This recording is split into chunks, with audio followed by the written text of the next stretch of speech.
were made, Puerto Rico paid the full $7 million cost of the vote on its own. Gonzalez says this is not about the money. This is more than that. So keep the money. Let us express ourselves. And that is what we're going to have on Sunday. You can support FPP Radio by shopping online. Whether you're looking for precious metals, bitcoins, or books, you'll find that and more at shop.fppradio.com. Every purchase you make from one of my affiliates at shop.fppradio.com helps fund FPP Radio. That's shop.fppradio.com. This has been FPP Radio News, online at fppradio.com. The American robin heralds the beginning of spring in temperate climates across North America. Its red breast makes it easily identifiable as the most disturbingly efficient murderer in the animal kingdom. Robins inculcate their young with these twisted maws. We see an adult robin feeding its young with the ripped-apart viscerae of an innocent worm. Like the Greek hero Atreus eating the flesh of his children at his own table, this black deed must surely curse the entire species. Even the most depraved acts of humanity pale in comparison to the robin's wickedness. Like idiot rapists, they commit their foul deeds with neither foresight nor hindsight. They live entirely in the present. Living beyond space and time, their god is the awful seething maelstrom of chaos at the center of the unfeeling universe. This is the Onion News Network.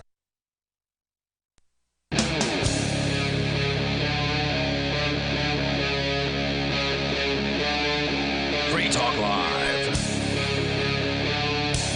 Hey, it's Free Talk Live, live Sunday edition of the program. Of course, you can dial in toll-free here, and you can bring up anything that's on your mind. 855-450-FREE, like freedom. That's our number here, 855-450-3733. We've got Skype as well. The Skype username is lrn.fm. And joining you in the studio tonight, it's Ian. Jonny, great show as always, Ray. And Mark.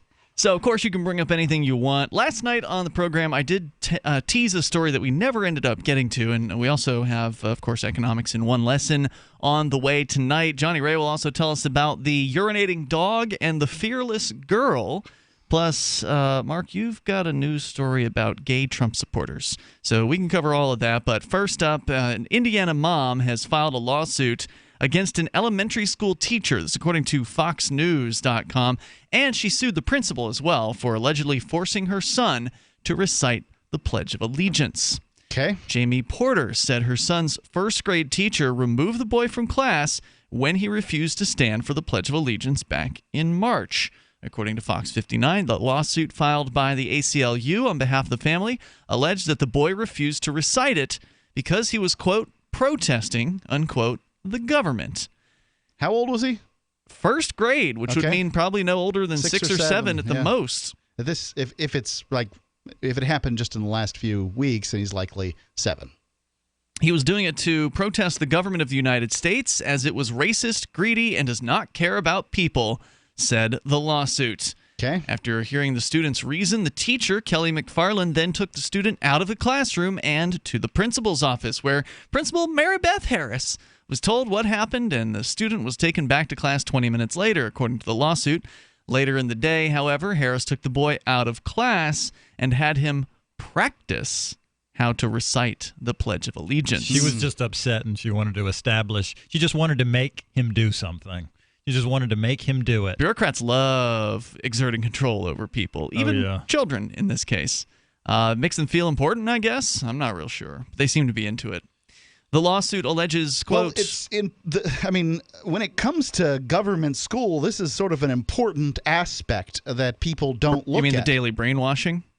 What other agency out there gets to get your kid for 13 years? Mm-hmm. Now, for 8 hours a day. Mind you, the results tend to be pretty crappy. In government school systems, 20% of graduates, not people who went, but graduates, are functionally illiterate. That's in the United States. I don't know what it's like in other countries, but I know that most countries don't have a Pledge of Allegiance. So I think to some extent, maybe there's maybe somewhere some government bureaucrat says to themselves, well, we've got a really crappy system. The only thing we can do is indoctrinate them.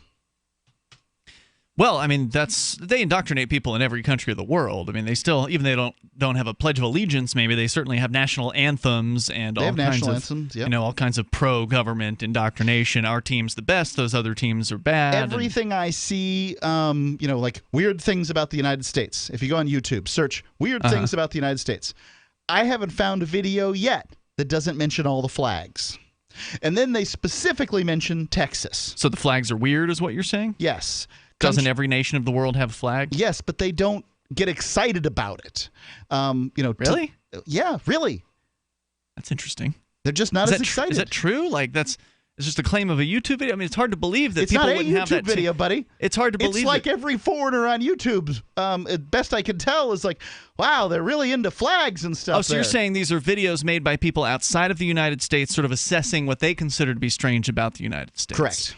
Huh. Okay. That is interesting. Do you remember that Buncombe County sheriff that went in, tried to break somebody's door down, I think, because they were flying their flag upside down? Yeah, they tore it down or something like that. Yeah. There was a sheriff here in New Hampshire that somebody was called on somebody who took a Mexican flag, and the sheriff refused to bring charges against a thief who stole a Mexican flag from, I believe, an auto dealership. Because it wasn't an American flag? That's correct. The idea. That surprises me that people around the world would be immune from that specific aspect of the team mentality, because that's what it always seems like. Is this patriotic, nationalistic, go team, we're the best? Is it because other countries don't have the ethnocentrism thing like the United States does? I think that I tend to think that they've already got the statism, so they don't need to have the particular flavor of statism. Most of these people that are making these videos are members of EU nations. Right? So they still love their government, or right. the idea of government. It's just the EU doesn't have the branding that the United States has. They're very similar. They're both federal governments in, as far as a description goes. Mm-hmm. But people, barring Texas, mind you, people are not nearly as excited about their state as they are the federal government here in the United States. But in the EU, it's their state that they're more interested in than the EU, but they're still not that interested in states. It's just like patriotism is different than statism, if that makes sense. Yeah, okay. To you and I, patriotism and statism tend to go hand in hand. But if you look at Democrats, they tend to not care about national borders as much, but they're so status their underwear's pink, right? Yeah. And it's it's just that's different. interesting. You make a good point there. That the Democrat or the progressive or lefty, they might want to abolish national borders, but that's only because they want a one world government, right? Whereas the conservative loves their big government because they love their big government programs like the military or whatever, but they want to have it within their own little club, within their own borders. The patriot tends to hate the state, but at the same time, yeah, they do. They just don't understand that their patriotism gives cover to the state at the same time. That's what if I could proffer one idea from this conversation, it would be that, hey, conservatives, I used to be one. I understand, and the reality is that the flag stands for the government. It doesn't stand for the people or the country or any of those things. It stands for the government. To the republic for which it stands. The republic is a government. I know this because the pledge was written by a socialist. Sure was. Christian socialist, right? Right. Francis Bellamy. Right. The public school system is a socialist project. The pledge is a socialist pledge, and most countries don't have it. And your patriotism gives cover to the liars and thieves in Washington, D.C., who have for decades sacrificed the lives of our sons and daughters for their own political gain, and frankly, nearly no gain for us. I don't know if I agree with your claim that patriots hate the state. I think that they might appear to hate the existing state. They will claim to hate the state? I don't know about that, because most patriots are flag-waving types who love the idea of what they believe that the state was intended to be, right? So they hearken back frequently to the Constitution or the Declaration of Independence, things like this. Ask a patriot, is the government too big, too small, or just the right size? They'll say too big. The vast but that majority doesn't of mean them they hate the state. That just means they think this government is too big. That doesn't mean that they have rejected the idea of centralized power and authority. If you ask them if the politicians in Washington, D.C., and the high-ranking bureaucrats are largely liars and thieves, they will agree with you, but they want to put their own people in there. A person who wants a smaller state and believes... Not someone who hates the state. There's a difference. Hold on. Okay, Ian, you can have a conversation with somebody based on these principles, right? It's not too difficult to say to somebody who believes...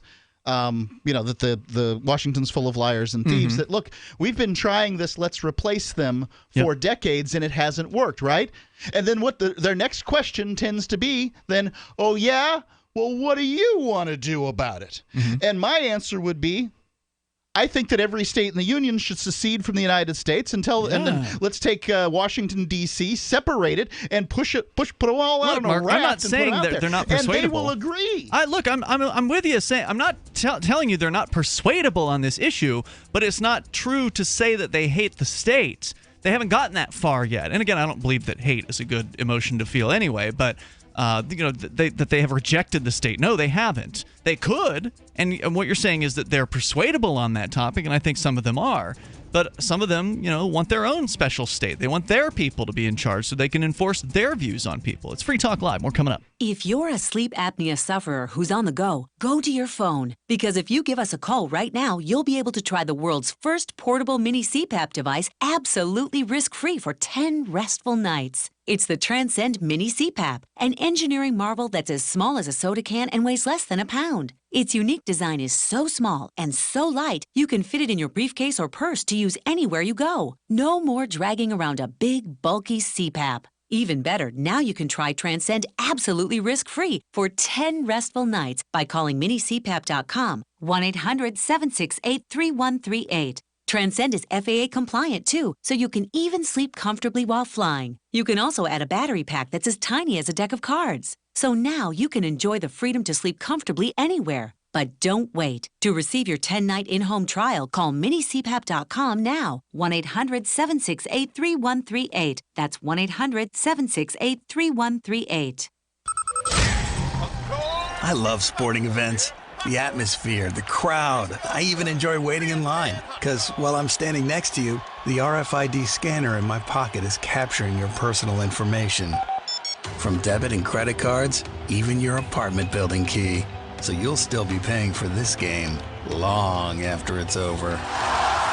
Every 2 seconds, someone is a victim of identity fraud. This Father's Day, protect Dad from crimes he can't see with ID Stronghold wallets in all Dad's favorite styles. Bifold, trifold, and even front pocket wallets and money clips. ID Stronghold pioneered RFID blocking technology over 10 years ago. ID Stronghold wallets look great and even cost about the same as wallets in most stores. I'm Walt Augustinowicz, founder and CEO of ID Stronghold. Protect yourself from crimes you can't see with ID Stronghold. For Father's Day, go to idstronghold.com and get a free mini wallet with purchase of any wallet order over $20.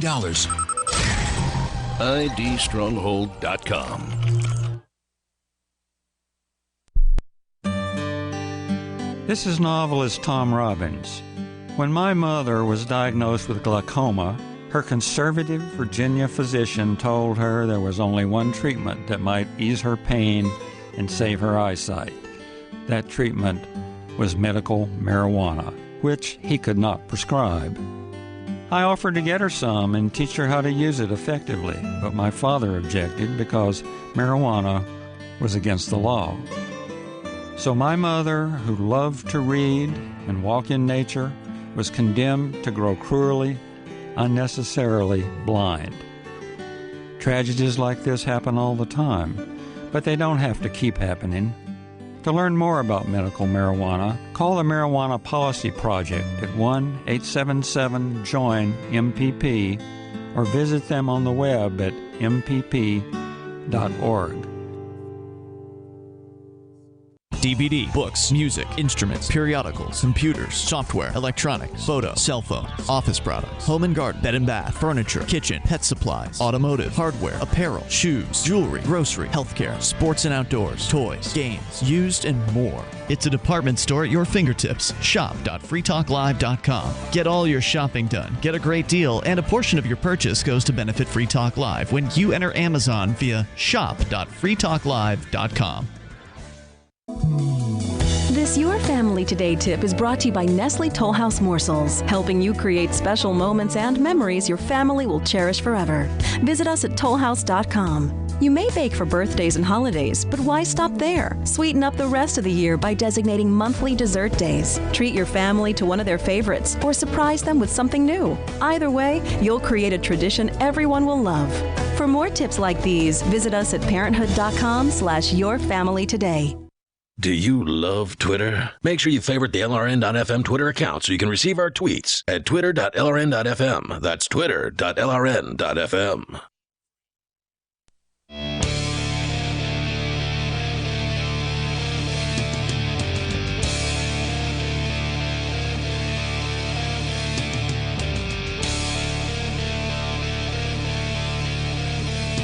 It's Free Talk Live. Dial on in toll free and join us right here. Our number is 855-450-FREE, like freedom. That's 855-450-3733. We've got Skype as well. You can Skype in here at Skype username LRN.FM. It is the live Sunday edition of the program. And, of course, you can take control of the airways. We started out the show talking about this story out of, where was it? Well, anyway, there's a Indiana mom, that's who it is. Indiana mom who is suing because her son was forced to say the Pledge of Allegiance. And we had just barely gotten into that story and ended up off on a tangent about patriotism and whether other countries, have the same level of nationalist fervor that the United States does. And you're welcome to weigh in if you want to join us here. Our toll-free number is 855-450-FREE, like freedom, 855-450-3733. Mark, what will people find over at Bitcoin.com? Bitcoin.com, they'll get the newest Bitcoin news. It's all the stuff that's going on in the Bitcoin world. You can get wallets there, find ways to buy Bitcoin. There's a forum that's uncensored at Bitcoin.com. There's also, help games. Me out. They've got games there. If you want to gamble your Bitcoin, you can do that there. Yeah. Well, not if it's legal. Not if you live in the United States. Is that illegal to do in the United States? I don't know. I'm not a lawyer, but I would presume. Okay, here's your presumption in the United States. If you aren't sure, it's illegal. It's probably not legal. Yeah. We're the freest country on earth, as long as you do everything you're told. So you go to Bitcoin.com, lots of different things to do with your Bitcoin and learn about Bitcoin. Once again, Bitcoin.com. And coming up this week, we are going to be talking on Wednesday night about the soft fork thing, this user-activated soft fork that's looming on the horizon and in a very uncomfortable manner on the Bitcoin side of things, and it's doesn't seem like it's going to be good news, but we'll see. The price keeps going up though, which is just wonderful. So it's close to the highest point it's ever been right now. That's true. Yep, 29.54. Definitely flirting with a new record. News story here from Bitcoin.com. Charlie Lee, the guy who designed Litecoin, resigns from Coinbase to focus on Litecoin. So there you go. Excellent. All right. So hot competition. Learn more over at Bitcoin.com. As we continue here, do you want to get back into the story here about this mom who's suing? So what happened was her son, who's in first grade, Which, by the way, my statement would be this. If you send your kid to government school and then you're upset that the government has the kid say the government pledge, you might not have your kid in the right place. I'm just saying. No doubt. I mean, it definitely makes no sense to continue. If this is, this should be a shot across the bow for mom in this case. Maybe she didn't realize how seriously bad the she indoctrination probably also was. doesn't realize how difficult it is to sue the government. Yeah, that's true as well. Most of these cases are going to get thrown out for lack of standing due to qualified immunity or sovereign immunity that these bureaucrats have. But regardless, she's trying, and she's getting the headlines here. So they told her son that he needed to stand. He refused. He refused to not only did he refuse to stand, but refused to recite the pledge because he was protesting the government, according to the ACLU, who took their case. Now, the fact the ACLU took the case suggests that maybe they do have an approach here, Mark, that will result in, at least the ACLU is not going to take the case if they don't think that there's a chance that they might be able to win it. So, right? Yeah.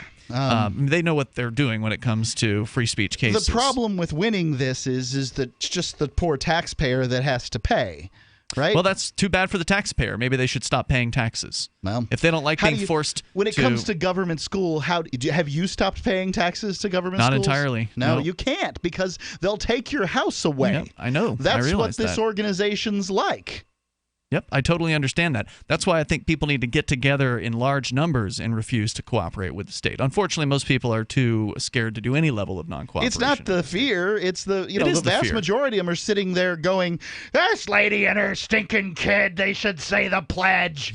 Yeah, we're not talking about the majority of people. I'm talking about the people. Yes, we are. We're on the radio, man. No, I'm talking about the people who believe as these people do, that the government is worth protesting, that it is, a bad organization.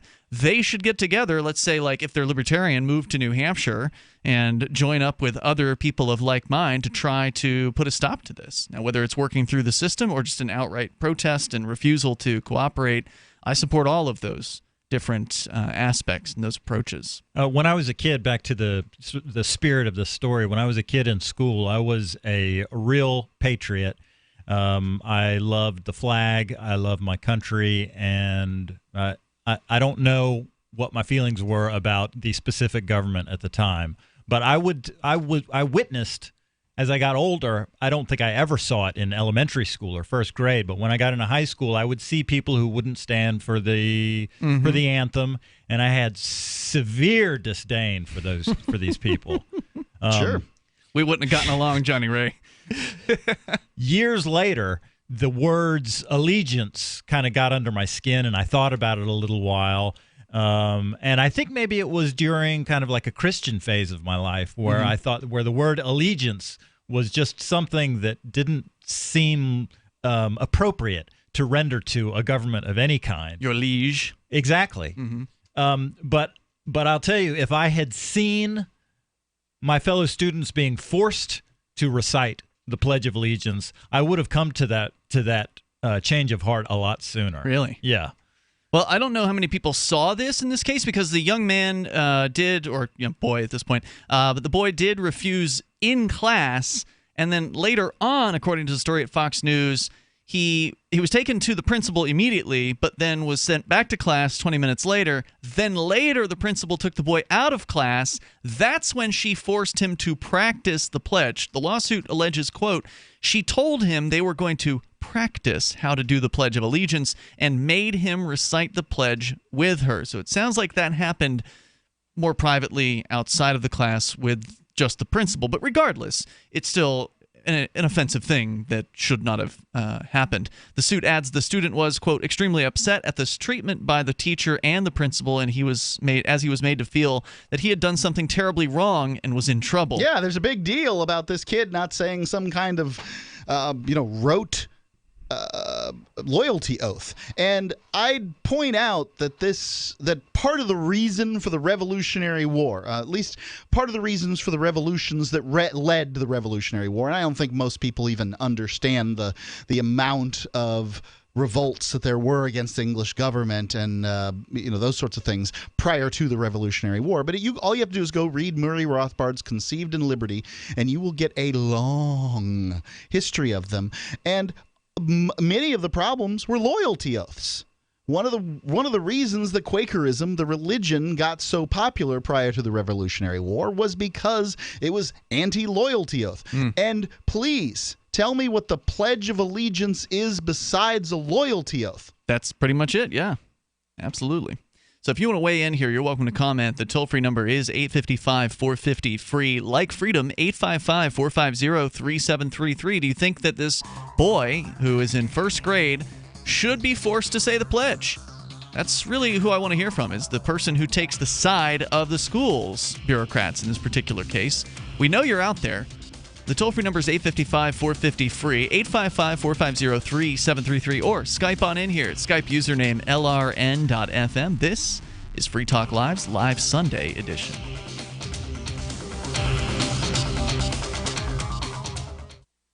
Hunters, anglers, campers, and survivalists. Get back to nature. Expand your horizons with the highest quality, most versatile, unique slingshots and sling bows on the market at slingbow.com. Slingbow products are compact and models start from just $17.98. They're perfect for your bug-out bag or storing in your vehicle. Give yourself and your loved ones the excitement and tradition of Slingbow, a new frontier in archery and truly modern twist on this primitive survival tool. Feel the thrill only at slingbow.com. Do you know what's lurking in your water? More than 200 contaminants could be sitting there, just waiting for your glass. With a ProPure water filter, start enjoying clean and great-tasting water today. ProPure filters, independently tested, latest water filter technology. ProPure systems do not require electricity and are easy to set up and easy to use. To find out more, visit your authorized ProPure dealer or ProPureUSA.com. That's ProPureUSA.com. Why did you move to the Shire? I moved here to the Shire because there's other people around who take liberty just as seriously as I do. I moved to the Shire because I saw videos of people challenging authority and thought that I could get support myself. It called to me, like, do this right now. I wanted to be around people like me who got it. And once I got here, I knew there was nowhere else that I wanted to be.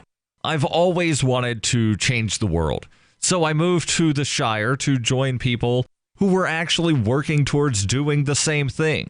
The people here are awesome, loving, and positive. It was for the adventure and for the feeling of something important is happening here. And I just wanted to come to sort of be part of that. Visit ShireSociety.com to read and sign the Shire Society Declaration and learn the reasons why, if you love liberty, you should immigrate to the Shire. Plus, add yourself to the Shire map at ShireSociety.com. That's ShireSociety.com. What do you shop for that you could otherwise buy at Amazon? Pretty much everything, right? Amazon has competitive pricing and they deliver, and that's a big plus. If you could plan ahead in your shopping, would you be interested in saving up to 33%? There's a catch. You have to do your shopping in Bitcoin. But imagine those savings. It's like a huge raise. All you have to do is go to saveatpurse.com. We've saved thousands, and you can too. Plan ahead and save. SaveAtPurse.com. The three most important things you can do for Free Talk Live are: 1, share one episode a week on Facebook or in some other social networking site. 2, buy the things you buy online through shop.freetalklive.com. 3, give $5 a month to the AMP program. It's my firm belief that Free Talk Live's AMP program is the best use of your charitable dollar among liberty-oriented organizations. Support all the organizations you love, but make sure you give $5 a month to AMP at amp.freetalklive.com. So the protection of life, liberty, and property is what the Free State Project is all about. But it's an effort to move 20,000 people who understand. It's about demonstrating to the entire country that, yeah, we can have a free market, a truly free market. Making it just a freer, great place to live. It's the world's largest voluntarist libertarian community, and it's only getting bigger. That's amazing, to be able to move to a place where other people passionately believe in being free and independent. What the Free State Project is managing to do, though, is to put their money where their mouth is. It's physically getting up across the country and saying, let's go someplace and let's demonstrate the power of these ideas. There's a lot of kind of philosophy that surrounds liberty. There's a lot of thinking about it and talking about it. But here in New Hampshire, people are doing it. 101 Reasons Liberty Lives in New Hampshire, a documentary by Free State Project Early Movers. Watch it free at 101reasonsfilm.com. 101reasonsfilm.com. If you enjoy LRN.FM, please contribute to your favorite shows via their websites and become an amplifier at amp.lrn.fm. That's amp.lrn.fm.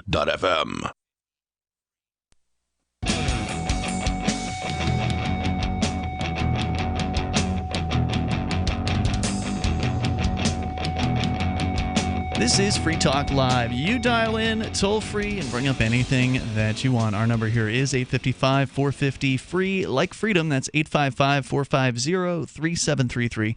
We do have Skype, and the Skype username is LRN.FM. With you in the studio tonight, it's Ian, Jonny Ray, and Mark. So you can join us, of course, online. You can join us on the air here, and you can also get involved with cryptocurrency. We talked about Bitcoin, but Bitcoin's not the only kid on the cryptocurrency block. It's actually the oldest kid on the block. There's a lot of newer ones that are very competitive, including Dash. In fact, Dash is digital cash. It's a digital money platform designed to replace cash and help people manage their own wealth. And boy, did it shoot up over this weekend. What was it, close to $200 per Dash today? Like 180, 190, something like that? I haven't been watching the pricing, but yeah, it shot up, I think, just within the last 24 hours. It's fast, private, and easy. Fees are low. Transactions are fast, and they can even be confirmed instantly. You can pay anyone, anywhere in the world, anytime for just pennies on the dollar. Dash is decentralized. It's run by users who earn rewards for helping run the network and make governance decisions. Anyone can invest in Dash and earn rewards for helping run the Dash network. You can join Dash and help create a better financial system today for everyone. Take back control over your financial future right now. You can find out more at dash.org. And there's a lot of momentum behind Dash right now. So go to dash.org and find out why. Dash Force News is reporting the new Dash Force News proposal updates reporter is Joe Moraca. Longtime Hey, listener, we know that guy. Yeah, longtime listener of Free Talk Live. Longtime supporter of Free Talk Yep. Live. He's an amplifier. Indeed. Wow, that's cool. So what's he doing for them exactly? A reporter? Yeah, some sort of reporter, basically. Cool. All right, let's go to your calls and thoughts here. We've got more on the mother in Indiana who is suing the Vigo County School Corporation, apparently is what it's called, the school district. She's not suing the school district. She's specifically suing the individuals, the teacher and the principal, who she says forced her son to say the Pledge of Allegiance against his objections. And, kudos to this young boy who is, probably no more than 6 or 7 years old for having the courage to be able to refuse to stand in the first place. But then they just came down hard on him and probably intimidated him quite a bit into forcing him to say the pledge outside of class in practice for the future. We'll tell you more about the case, but let's go to your calls and thoughts. Scott is in Massachusetts listening to WBNW. Hello, Scott. Yes, good evening, Mark, Ian, and Jonny Ray. I'd like to discuss James Comey, and then I briefly discuss I found your topic intriguing. But James Comey took up this whole week in the news, and James Comey, the commie, is a liar as far as I'm concerned. President Trump is innocent and victorious, and if President Trump ate a salad with Russian dressing on it, there would be an investigation by the Democrats. There is a vast conspiracy, I want your listeners to know, by Charles Schumer, Adam Schiff, Dianne Feinstein, Bernie Sanders, Michael Bloomberg, the media mogul, and especially international Wall Street banker, international Jewish Wall Street banker, George Soros, is the evil ringleader of this band of fifth columnists who are determined to make America a communist nation. And if President Trump takes the offensive immediately, he needs to do that to prosecute these evil subversives to the fullest extent of the law, using his vast presidential powers to destroy their ominous threat, and if left unchecked, will ultimately destroy his presidency and also destroy America. Well, hold on. Let's be honest, these evil misfits are determined to destroy Trump's presidency, and they are also I think are you reading something, Scott? I think he must Did you write this down? I make notes. It's so always I can be best. clear to myself. All right, well, hold on, because Mark's got a question here. We're not just going to go on a seminar. Isn't the country founded by subversives? Aren't subversives the most American people out there? And wouldn't Trump be acting very much like a tyrannical dictator if he'd attempted to hunt down this fifth column that you're so concerned with? Well, there is a Jewish conspiracy in America today. And the proof of that is that what is the conspiracy? You've got Charles Schumer and like I said, I understand. Adam Schiff, but that's you've just mentioned one some component. Jewish names. That's a good question. What's the conspiracy? What are they looking to do? Arena. Then you've got Wall Street, Goldman Sachs. That's not the question. Yeah. The question is, what is the conspiracy, not who is in the conspiracy. This is what the conspiracy is. The conspiracy is to make is for America to have a Zionist-occupied government, or ZOG. That's the ultimate and what does that ambition. Mean? That's the ultimate goal. And what does that mean? What would it mean if that happened? What's that? What would it mean if that happened? what would happen is that you'd have the Jews in complete control of the United States. When I mean that, But they don't control want Wall that. Street. What's that? Well, a Jew ran for president not too long ago, and frankly, the Jews weren't even really that behind him. You're talking about Bernie Sanders? Right, They're Bernie not Sanders. interested in having a front, they just want the power. But you said they wanted all the control, and all the control right. would. I mean, and then you don't forget you listed a bunch of Jewish names, so that would suggest that they want all power structure in the United States, occupied by Jews, and apparently they don't want that. Question: the reason why a Jew can't get elected president is that America's not ready for that. It's amazing they put a black into office. That's amazing that they did that. I guess America was ready for that, huh? Yeah, that's like unbelievable. a black that had gone to Harvard, that might be an issue. He got to Harvard on affirmative action, reverse discrimination. You think that Barack Obama was a dum-dum? Is that what you're thinking? I'm saying he had some intelligence, but I'm telling you, he got a free pass. He got a free ride in a lot of regards. Well, I couldn't tell you. I wasn't there in the registrar's office. But I want to just say this. I found your topic intriguing. If I had a son, would I have him pledge to the allegiance to the flag? Absolutely not, and I'll tell you why. I would never want anyone, a child, to salute a Zionist-occupied government flag. That's how I consider it. Hold on, I thought you said they were. Hold on, wait. I thought you said, Scott. I thought you said they were trying to make the Zionist-occupied government. Is it a Zionist-occupied government, or are they trying to make it one?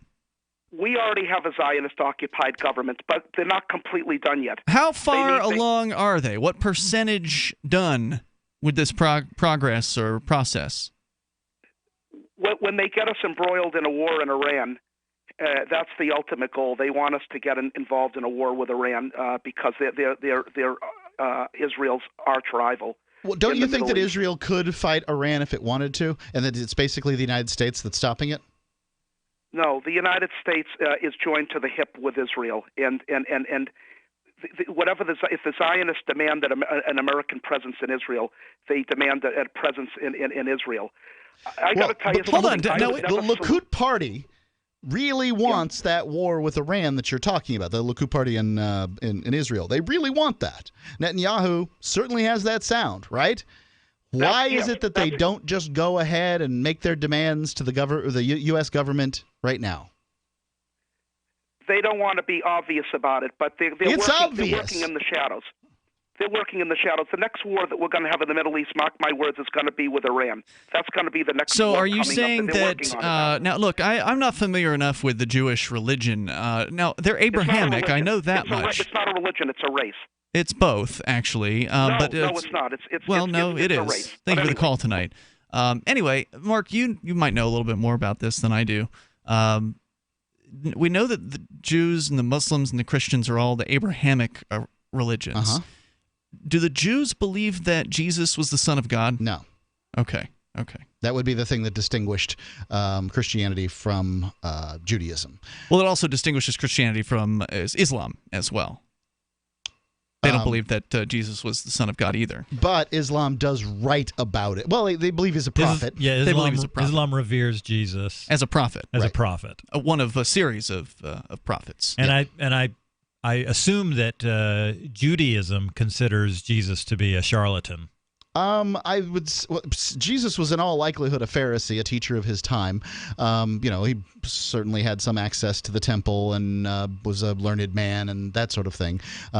Strange that he was Nazarene, son of a carpenter, but again, it's difficult to know for certain exactly what all this is about. But I would say that Jews they're probably most skeptical of Paul, somebody who claims to be Jewish and from Tarsus and to have been in the Sanhedrin at like 20-something years old. It's an absolutely ludicrous claim, and I would agree with them that Paul is a charlatan. 855-450 free like freedom. If you want to join us here, the live Sunday edition of Free Talk Live continues. Do you want to help build a better financial system for everyone? Join Dash. Dash is digital cash, a digital money platform designed to replace cash and help people manage their own wealth. It's fast and easy, fees are low, and transactions are confirmed instantly. You can pay anyone, anywhere in the world, anytime, for just pennies on the dollar. Get started at Dash.org. Dash is decentralized, run by users who earn rewards for helping run the network and make governance decisions. Anyone can invest in Dash and earn rewards for helping run the Dash network. Join Dash and help us create a better financial system for everyone. Take back control over your financial future today. Find out more at Dash.org and get your own Dash wallet today. That's Dash.org. BuySellMakeOffer.com is better than ever. I'm Pat Matthews, here to tell you that BuySellMakeOffer.com, the revolutionary site for buying and selling anything and everything, just upped the ante. Go right now to BuySellMakeOffer.com and click the Sign Me Up button. When you do, you'll get the first month free, and then it's just $9.95 a month to be a member forever. And you don't need a credit card for the initial setup. Create your own store on the site and sell whatever you want, as long as it's legal, however you want, and sell an unlimited number of items. Create your own intro video to describe what your store is all about. Use Skype to see who you're buying from or selling to. Sell unused household items, as well as antiques, cars, televisions, collectibles, real estate. The possibilities are unlimited. Use social networks to promote your store right from our site. Remember, there are never any fees, no matter how much you sell. Become a member today. I'm a member. Get all your friends to sign up, too. This could become a great business for you. Sell whatever you want for the first 30 days, free at BuySellMakeOffer.com. Does this ever happen to you? Moments after you're introduced to someone, you forget his or her name. It's a common faux pas you'll want to avoid, especially if you're a job seeker.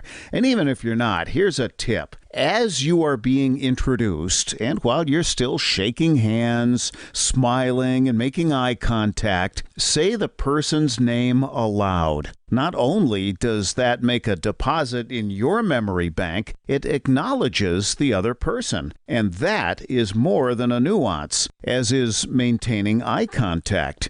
With money and attention so scarce now, effective communication skills have never been more important.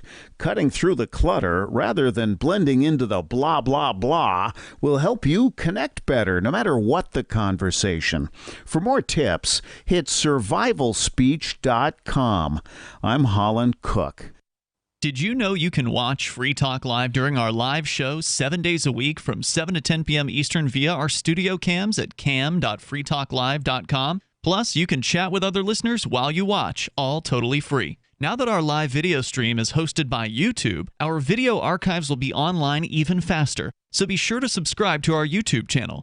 Listen, watch, and chat all free at cam.freetalklive.com. That's cam.freetalklive.com. Looking for a great real estate investment? Consider New Hampshire, which is ground zero for the Liberty Movement. Your first call should be to Mark Worden from Porcupine Real Estate. He's more than just a real estate agent. He's your New Hampshire concierge. Where are the best places to live? Do you want farm, city, the burbs, or forest? Do you want a duplex or multifamily building so that renters pay your mortgage? There are homes in all price ranges in New Hampshire, and Mark can help with financing too. Invest in liberty and property. Mark Worden can help. PorcupineRealEstate.com. You can put the Liberty Radio Network on the air in your area. Visit broadcast.lrn.fm to learn how. Broadcast.lrn.fm.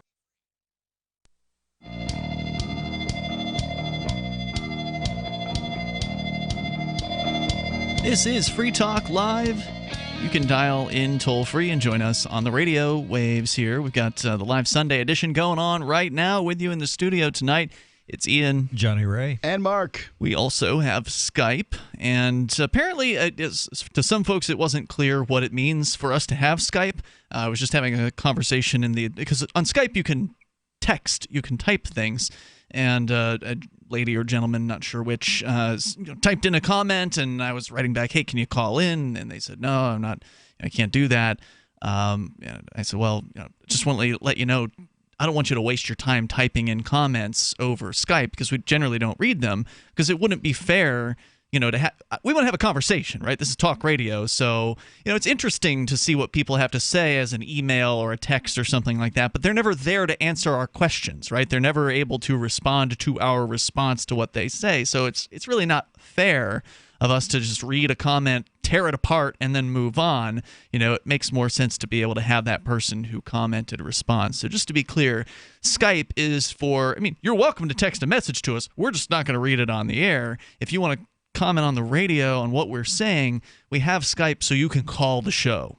So you can call the show and sound better than you would sound if you picked up your phone to do it. Skype's basically like an upgrade for people. Sure, it's a lot better sound quality. Yeah, it upgrades the sound quality, and it allows us to have our international callers to call the show without having to figure out how to dial a toll-free number in, Afghanistan or wherever it is. Free Talk Live has had calls from every continent on Earth, and the Skype is the reason. Yeah, so not many radio shows that can make that claim. Skype username is LRN.FM, and we've got something new that we can do with Skype that I announced for the first time last night. We can now do video conferencing. So for listeners that are on the radio, we also have a much less popular video component to the show that is available on YouTube Live. And up until last night, we had not had the ability. Some people had asked about it, but we didn't have the ability to put video calls on our video stream. So if you watch us at cam.freetalklive.com, you can see in the studio, you can see what we look like, but you can never see what the caller on Skype looks like until now. So we now have that ability. So you're welcome to send us your video feed if you want it to possibly be broadcast out over our YouTube Live. Comb your hair. I don't really care what you look like. But, I know you don't. Yeah. So anyway, you can get connected with us on Skype. Skype username LRN.FM. And let's go to Dean in Colorado. You're on Free Talk Live. Hello, Dean. Hi, guys. How you doing? What's on your mind tonight, Dean? I had a little different perspective on the Pledge of Allegiance. Okay, excellent. Sure. Please lay it on me. I heard you say that this was about patriotism. If I'm not reading that correctly, please do correct me.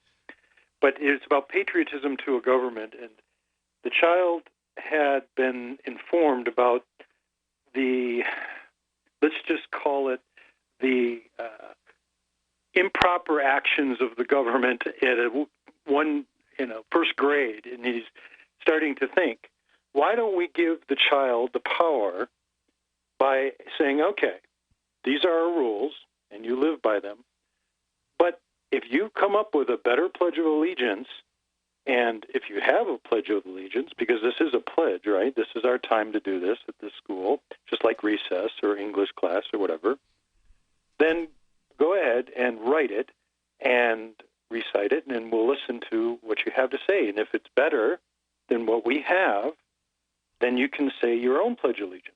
What do you think?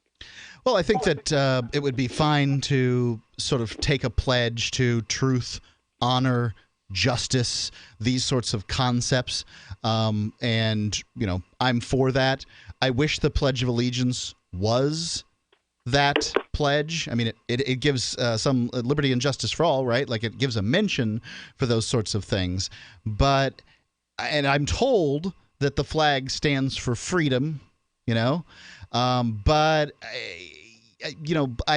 I guess I'm concerned that there's even a time for this, right? Like for 100 years, we've been tricked, best I can tell, into saying this prayer to a graven image. Best, it's a good way to look at it. And I think it's going to take real patriots.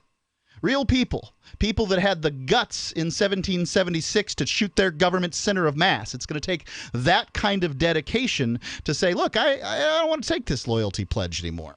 And did you say earlier that you had a kind of patriotic heart when you were a child? That was me. I said that. I would say both of Johnny Ray.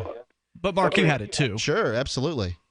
Okay, I would imagine that we all feel like we want to be part of the whole. In other words, the group standing up, and if you feel isolated, that's a lot to overcome for a. Not when I was growing up. I was saying, just bastardizing the lyrics to the pledge from a very young age. Ian's had a crappy attitude most of his life. Okay, fair enough. But would it be? I am just wondering if this is really a good opportunity to shut the child down and force him to recite something, or give him the option that the mother can always take the child out of the school. The bureaucrats, they tend to be. She can't stop paying, though.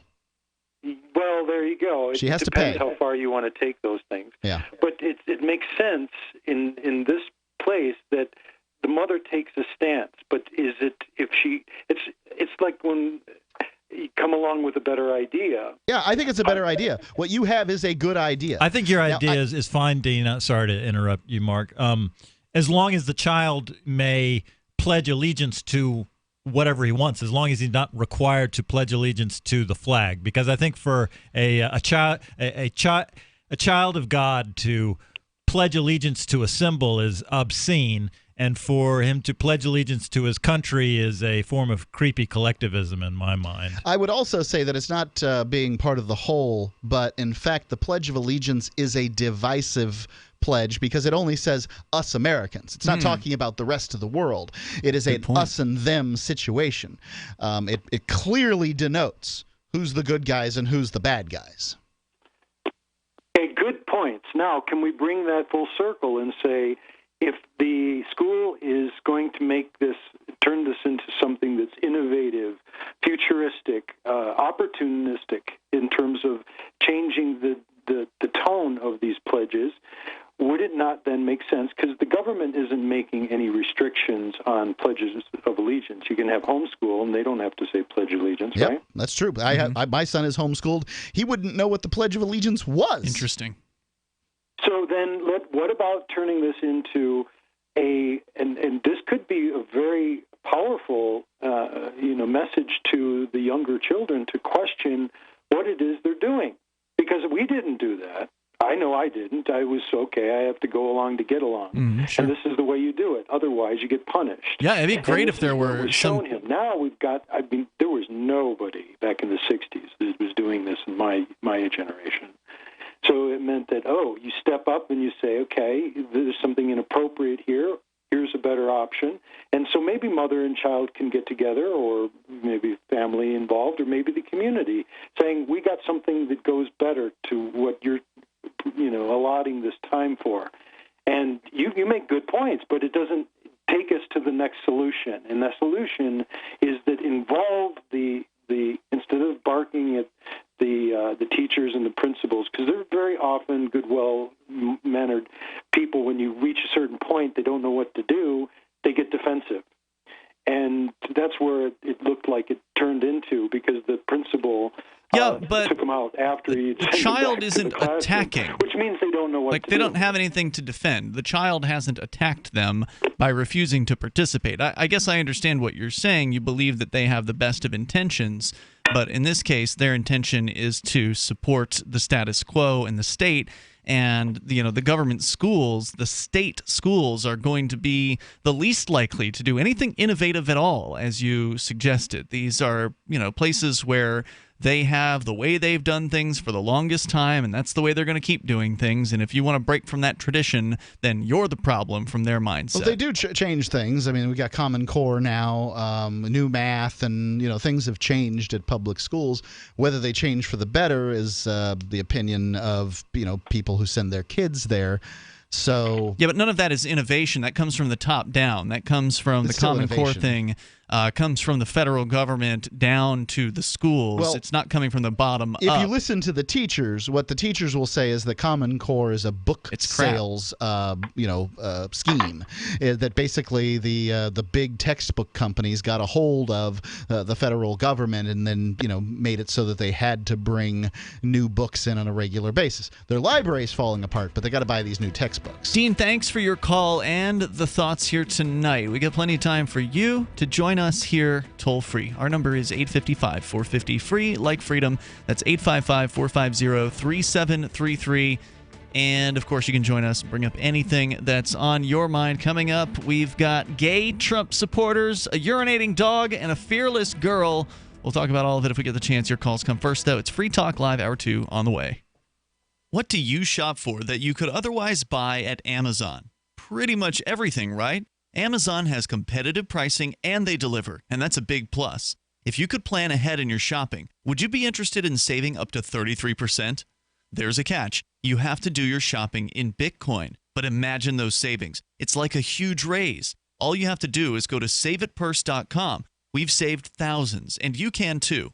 Plan ahead and save. SaveItPurse.com. DVD, books, music, instruments, periodicals, computers, software, electronics, photo, cell phone, office products, home and garden, bed and bath, furniture, kitchen, pet supplies, automotive, hardware, apparel, shoes, jewelry, grocery, healthcare, sports and outdoors, toys, games, used, and more. It's a department store at your fingertips. Shop.freetalklive.com. Get all your shopping done, get a great deal, and a portion of your purchase goes to benefit Free Talk Live when you enter Amazon via shop.freetalklive.com.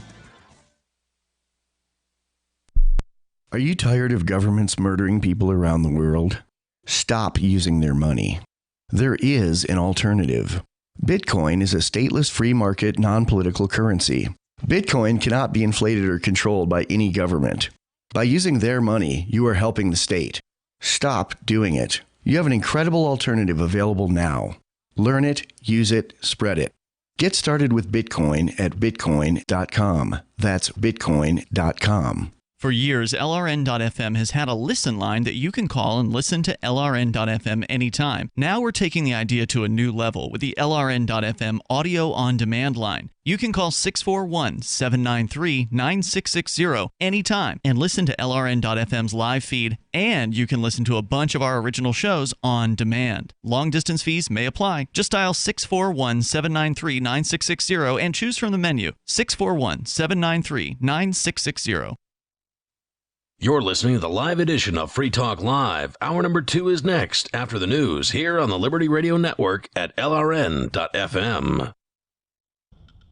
From Keene in the Shire, the Liberty Media capital of the world, this is Daryl W. Perry, host of FPP Radio News for Sunday, June 11th, 2017. Silver is trading at $17.24 per ounce. Gold is valued at $1,267 per ounce. Bitcoin is trading at 1.7 cents, and the average price of Bitcoin is $2,871.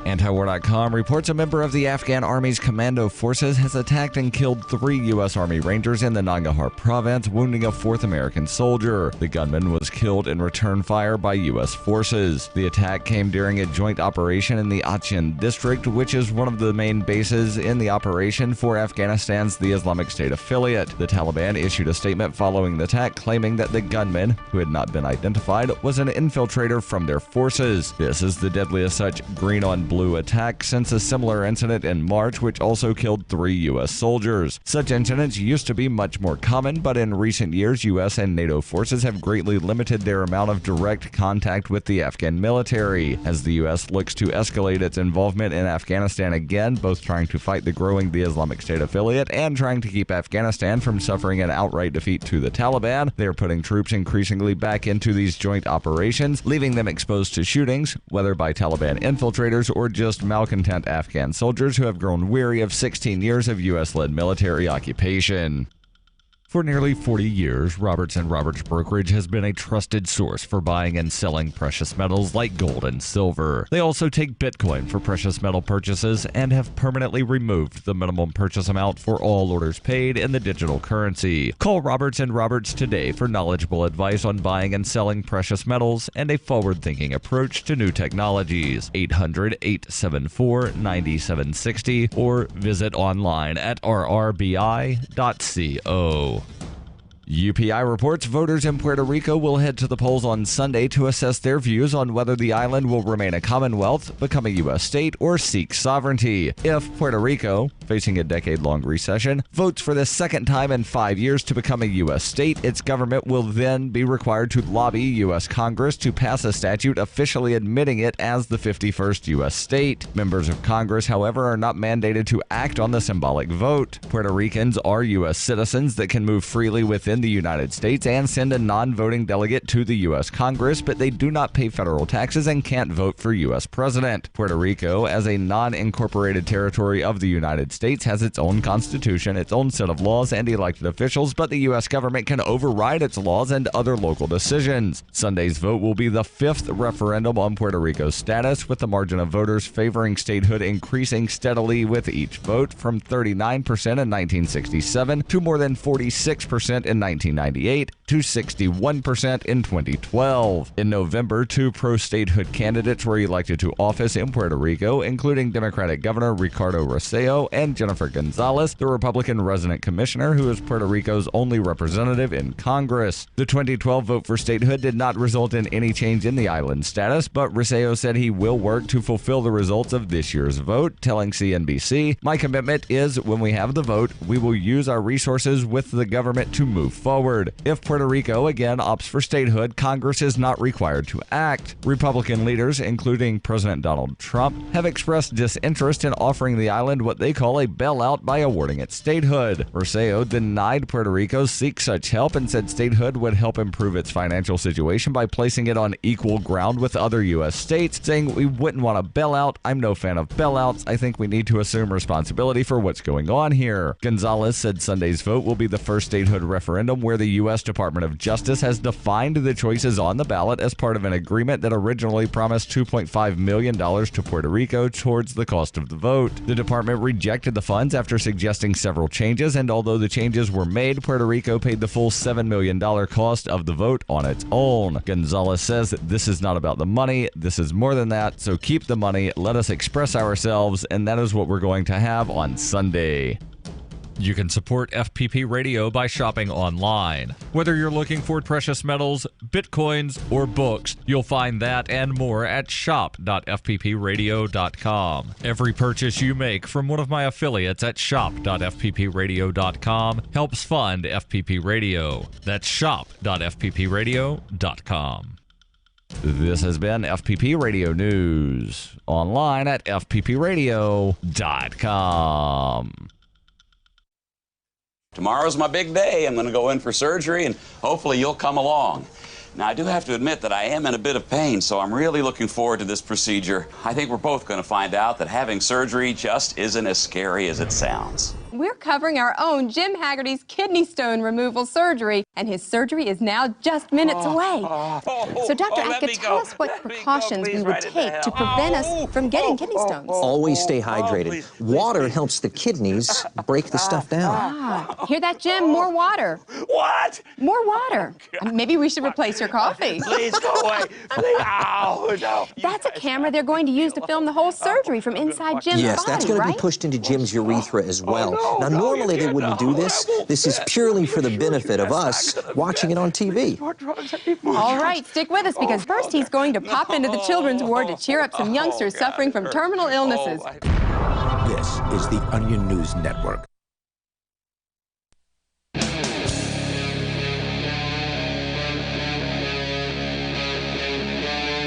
Free Talk Live.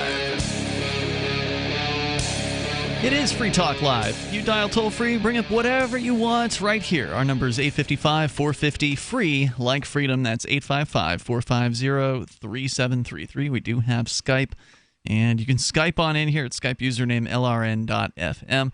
Coming up, the urinating dog, the fearless girl, and gay Trump supporters. Not necessarily in the same story, but we've got those on the way here tonight. With this in the studio with you, it's Ian, Johnny Ray, and Mark. To the phones, to your calls and thoughts. Let's talk to Kirk. He's in Albuquerque, New Mexico, listening to Kiva. Hello, Kirk. Hello there. Hey, you're on the air. Thank you very much. Yes. The topic we're talking about is the 6-year-old child who refused to stand or say the Pledge of Allegiance. Is that correct?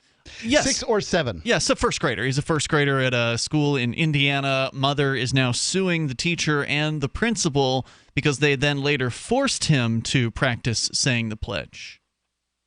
Okay. I'll follow and understand that premise that's being brought up, but I'm going to turn around on you just like I told your screener. Okay. What if after all of this was done, the child was taken by the teacher to the principal, vice versa, taken back, and then made to recite the Pledge of Allegiance? The parents are brought to their attention, or at least one of them, and then the parents come and say, my child was wrong, and you are right. What's your response on that one? Just to clarify, right now. just to make sure I'm understanding what you're saying. You're saying, so similar circumstances, child refuses to say the pledge, taken out of class, forced to do it. You're saying what would be, or what would we think if the parents backed the teacher and the school rather than backed their son? That's correct. correct. I don't think you'd have seen a news story. A 7-year-old has so little voice that wouldn't go. The story would have no legs, so we'd never even find out about that. I suspect it's happened over and over again. I can tell you that my parents sided with the principal in one disciplinary situation when I was in school. It was a private school, but nonetheless, it was a disciplinary situation. They sided with them, and strangely, the Bradenton Herald didn't write a story about it. Well, just to answer your question, Kirk, I would say that parents should be able to raise their kids however they want to. They're not my kids. None of my business how they raise them. I think that's unfortunate that they wouldn't support their child's viewpoint on that, but ultimately it's their choice as parents to raise their kids how they want. So yeah, whatever. I would have something to say about it. As a parent, I feel like I could. I don't have a problem commenting on other people's parenting styles. People do this constantly. It's the one thing that you're allowed to do in the world is say, those other parents suck, right? And so, sure, I would chime in and say, good Lord, I can't believe they would force their kid to say the Pledge of Allegiance if, what kind of overbearing people are those? I wouldn't stop, if I had a kid, I wouldn't stop them from playing with their kid or anything like that. I mean, again, speaking your opinion about something is different than really caring one way or the other. Johnny Ray, how would your response be? Well, my personal feelings are that the American government is just one more flavor of communism, and the U.S. flag is representative of that government. So I support what the kid is doing, and like you said, I think it would be unfortunate if the parents didn't support him either. Well, see, this is where you and I differ. The way I was taught, because I was always explained, and I always had an open discussion with my parents on, is that I'm pledging to the flag of my country, not to the damn government. What evidence do you have that it's a pledge to a country, whatever a country might be? So it's. I mean, is that the land? Is that the plot of land? Dirt, people, or a government? Tell the guy who sounds like he's on crack half the time to be quiet, because half the time he doesn't make any sense. Ian, shut up. What I'm talking about is what I was taught, civic understanding. By the way, my parents in school taught me when I was in elementary and high school, and junior high. We're talking about interpretation. And over the course of time, interpretation of education has gotten so bastardized and liberalized, it's gone beyond any kind of concept of regular civic understanding. So the point I'm making is this. You're correct where the parents have the right to teach their child, but they also need to understand about loyalty to country. We're talking about the United States. We're not talking the government. Can you explain that? I mean, you insulted me the last time I asked you to clear that up, but I'm asking for clarification because I want to understand what you're saying. When you talk about the country that's not the government, are you talking about the plot of land and the people on it? What do you consider to be the country? What is that? We're talking about Americanism itself. Can you define that? Can you? I asked you. I'll go ahead and say peace, justice, you guys like to come back and say about all the freedoms you have up there in New Hampshire and how everybody should live their lives as they see fit. But when you come to about any kind of civic obedience or use of government that helps maintain that civic obedience, you want to throw it out the window and cause it your own interpretation. So don't try to throw this back on me when you ain't got the guts enough to do it yourself. What are you talking about? I don't have the guts to do what? To define what you consider a country. Oh, define? No, you didn't ask me that. You didn't ask me that question. I don't believe in the idea of nations. I just believe in people. So I'd like to. And you still want to enjoy the freedom that the United States of America has over any other country. Well, actually, the U.S. isn't even the freest country. It's like number 20 or something. The United States 17. is sliding down the charts as far as world's freest country. America sadly. has got more people locked in cages per capita than any other country in the world. Is that what they taught you in the Marine Corps, Johnny Ray? No, I learned that after I got out. I just want to mention that, the next thing that's going to happen here is that our patriotism will now be besmirched, and it's always nice to trot out a Marine when that happens. You can besmirch my patriotism. I don't have any. Well, I love liberty. I was married for 11 years. I love liberty. I love freedom. I love, the ability to make choices and be free, and I appreciate the freedoms that we do have compared to a lot of the rest of the world here. But that doesn't mean that I worship the state. That doesn't mean that I value indoctrination, we've been seeing with these schools, Kirk. And that's where I support you, because each one of us has that individual right to voice our opinions on it. But when you have the majority who don't have the guts enough to want to go out there and say their piece, we all have to remember something. We want to gripe and complain about our government, no matter what the level is, but it's we, the people, who elect those government officials, so we have no one else to blame but ourselves. I don't know what to do about that, though. It's Ken, right? No, it's Kirk. Kirk, excuse me. I don't know what to do about that, Kirk. So, when I vote for president or whatever I vote for, the chances of my candidate getting in are, they're small. It doesn't happen very often for me. I go and I vote. I had to write my candidate in. He had no chance of I go out. I'll donate to campaigns. I go out. I'll hold signs. Whatever it might be out there, it's difficult to say that I haven't done that thing in order to achieve whatever the end might be. But the tyranny rolls on. The United States continues to slide down the charts. Men and women in the armed forces continue to have their lives squandered for nothing, and it just keeps on happening. And I just don't know what to do about it, Kurt, other than complain. Believe me, brother, I'm there with you because I made mistakes. I was 9.5 years in the Marines, and I was 11 years as a cop. And I spent 4 years over in Iraq as a private security contractor for the employment. It was good money. That's the only reason why I was there. Yeah. I didn't do anything special except be a standing guard. That's been fantastic. But there I'm with you because you did both.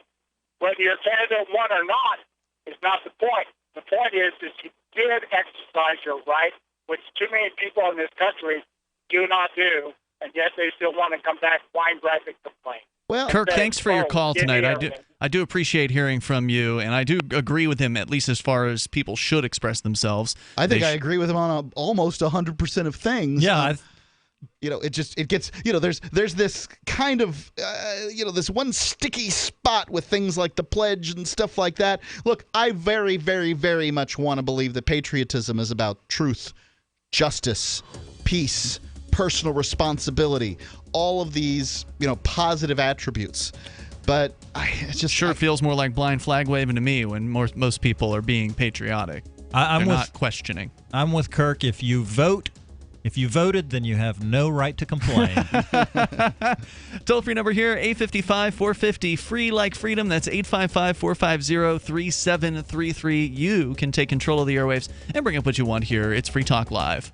Last week at Consensus 2017, a cryptocurrency conference in New York City, an agreement was made between 56 companies representing 83% of the hashing power for Bitcoin. Bitcoin is an international internet currency that has, of late, taken the tech world by storm. In the agreement, they pledged to implement segregated witness, a long-needed patch for the Bitcoin software, at 80% acceptance instead of 95%, and increase the Bitcoin block size, relieving pressure on the network and lowering prices for transactions. This compromise is supported by the former head developer of Bitcoin, Gavin Andreessen, and Bitcoin.com's Roger Ver, along with 83% of the Bitcoin miners. Some of the core developers and the influential organization Blockstream do not support it, however. Although the finish line is not yet crossed, it may be in sight, and we here at Free Talk Live, along with most of you, breathe a sigh of relief, hoping that this opens the door to the continuation of the most important piece of software since the internet. Find out more at Bitcoin.com. BuySellMakeOffer.com is better than ever. I'm Pat Matthews, here to tell you that BuySellMakeOffer.com, the revolutionary site for buying and selling anything and everything, just upped the ante. Go right now to BuySellMakeOffer.com and click the Sign Me Up button. When you do, you'll get the first month free, and then it's just $9.95 a month to be a member forever. And you don't need a credit card for the initial setup. Create your own store on the site and sell whatever you want, as long as it's legal, however you want, and sell an unlimited number of items. Create your own intro video to describe what your store is all about. Use Skype to see who you're buying from or selling to. Sell unused household items, as well as antiques, cars, televisions, collectibles, real estate. The possibilities are unlimited. Use social networks to promote your store right from our site. Remember, there are never any fees no matter how much you sell. Become a member today. I'm a member. Get all your friends to sign up too. This could become a great business for you. Sell whatever you want for the first 30 days free at buysellmakeoffer.com. Free Talk Live. The town wants him to stop. So he's charged with a misdemeanor and could spend 6 months in jail. 71 years old. Nice folks there. He's Wouldn't let blind. That's his source of blind living. old man sell some firewood out of his front yard. Nice. So now you're looking at having to go out, get a firewood permit, which is going to cost you X amount of dollars a year, and who knows how much research to try and figure out how to get the permit. Just Then you doing have to whatever go- they can to stop industry. Yeah, then you have to go and get your education so you can actually run the saw, and then you have to get a variance on your property so you can actually sell the firewood from your property. Oh, and don't forget, if you have a storefront, then you have to pay what, $500, $600, $700 a month in rent, maybe $4,000 a month in rent, depending on what Gotta city have you an live in. occupational license too. Aggression like this by these government people happens all across the country, and you have to ask, how much more are you willing to put up with before you finally say no? Free Talk Live, 7 nights a week from 7 to 10 Eastern, live on the Liberty Radio Network at LRN.FM. The 3 most important things you can do for Free Talk Live are: 1, share 1 episode a week on Facebook or in some other social networking site. 2, buy the things you buy online through shop.freetalklive.com. 3, give $5 a month to the AMP program. You likely buy all kinds of things online. Amazon is the largest online retailer. You can get what you need at the same prices with free Super Saver shipping by going to shop.freetalklive.com. Please do your online shopping at shop.freetalklive.com.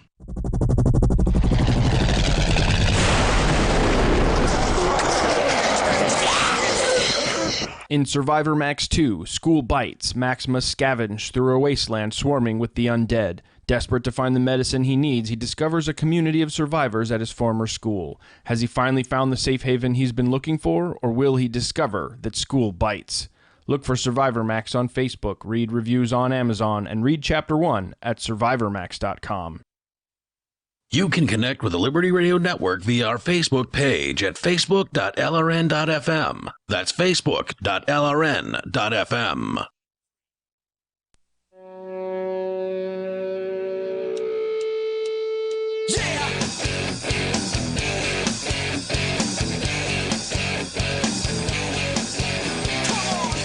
It's Free Talk Live. You can dial toll free here, and you can bring up anything that's on your mind. Live Sunday edition. With you in the studio tonight, it's Ian, Jonny Ray, and Mark. Healthcare's pretty messed up in the United States these days, and if you're expecting government to fix the problems that it's created, well, you're probably going to be waiting a long time.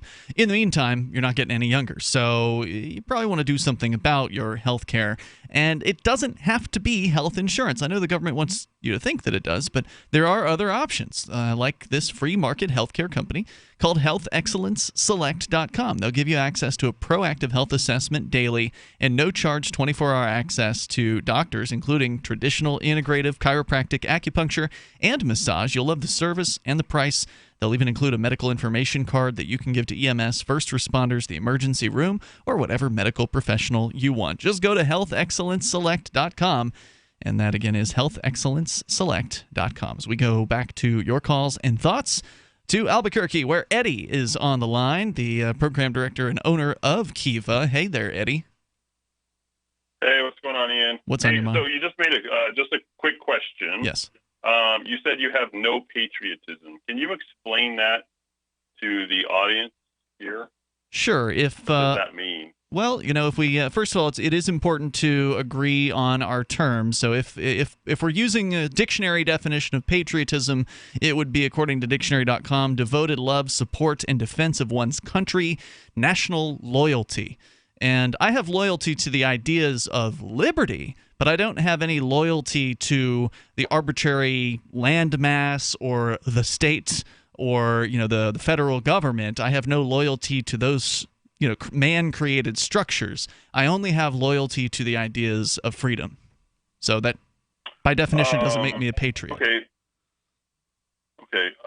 Let me understand, though. When you say, like, this is a kind of a difficult thing to tackle from the standpoint don't have, allegiance to your country or allegiance to, and it's not arbitrary. Those are actual boundaries as defined by our country itself. And you're not swearing allegiance to that. You're swearing allegiance to the idea of the formation of the collective of the country, of the states that have come together to formulate our countries. Which I'm specifically against. I'm against the idea of the national government. I want to see secession happen. I want to see. Well, I'm not talking about the government, though, Ian, because, every state, if you're familiar with the Convention of States, and, the states can call into action and hold the government accountable.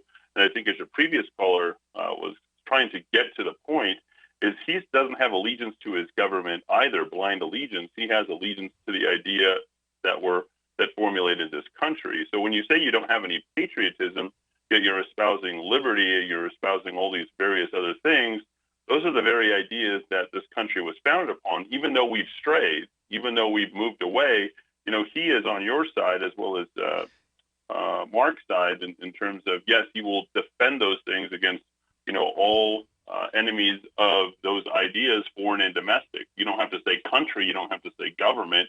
It's just like slaps me in the face when you say that you have zero patriotism, because I don't think that that's true. Yeah, I think that people define all this stuff differently, and that's one of the difficulties that we confront here. Is when you got a government school telling a an 11-year-old, or excuse me, a government school telling a government kid that they got to say a government pledge, then that's it. It's in many ways it's that area where people who would call themselves patriots and people who would be, I don't know, this very rare breed that's anti-American that we hear so much about, right? Like maybe I am that breed. I don't think of myself that way, but I've certainly been called that more than one time simply because I say this kid shouldn't have to say the pledge. And I would go a step further and say, I don't think the pledge is such a hot idea. Whereas when you say patriotism, when you're defining patriotism, you're just saying virtuousness. And yeah, I'm all about virtuousness. You're right. I think within the understanding of the way this country was founded upon is, I think what Ian is trying to do is separate himself from the modern day definition of what these people commercially call patriotism, flying a flag, running out there with their, trucks and whatever, and doing all this kind of, crazy thing. And we're going to attack the Taliban. And, you know what I'm saying, of course. Yep. And I think Ian's stepping away from that. I just think that Ian is a patriot. And I think that it's wrong for him to say that he's not a patriot because he's defending those values in their original form. And I would probably say, the only caveat to that is it's not undefined. It's not an undefined country. It's not an undefined idea. They're defined. It's just that they've been redefined by media. They've been redefined by, marketability, various other things that people are flying. But, I would say that Ian is very much a patriot. Unfortunately, I think in the modern definition and the way that it's commercially defined, it's not happening that way. And I think that's what Ian is trying to separate himself from. I appreciate where you're coming from. And certainly if you want to consider that about me, that's totally fine. I understand what you're saying, that you believe that allegiance to the idea of liberty is patriotic. Of course, the founders correct. of, at the time the country was founded, they didn't really care about the liberty of the American Indians. But, regardless, I understand the sentiment of what it is that you're saying. But at some point, Ian, I think you have to sort of define who the subject matters, as you set out at the beginning of this conversation, as long as we can agree upon those terms. Let's face it, American Indians, or I guess they would just be called natives at that point. They wouldn't even be called Americans. Mm-hmm. Wouldn't be considered part of that definition, because how would they participate in the collective assimilation of a set of ideas? They couldn't. They didn't even speak the same language. So, there wasn't exactly a live in terms of defining, what we were going to become with the ideas of escaping religious persecution in Britain. Eddie, thanks for calling in. Anything else you want to share tonight? No, that's it. I just know you're a patriot. Thanks for the call. I appreciate it.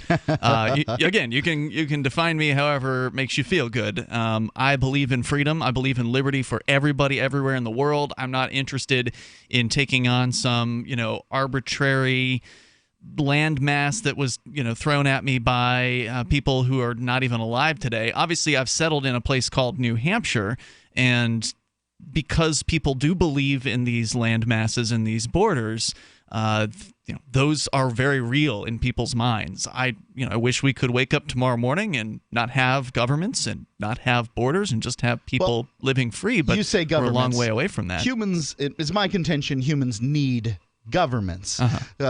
Whether that government needs to be forced upon you from a top-down sort of system, whether that government needs to claim a given landmass in order to be able to protect people.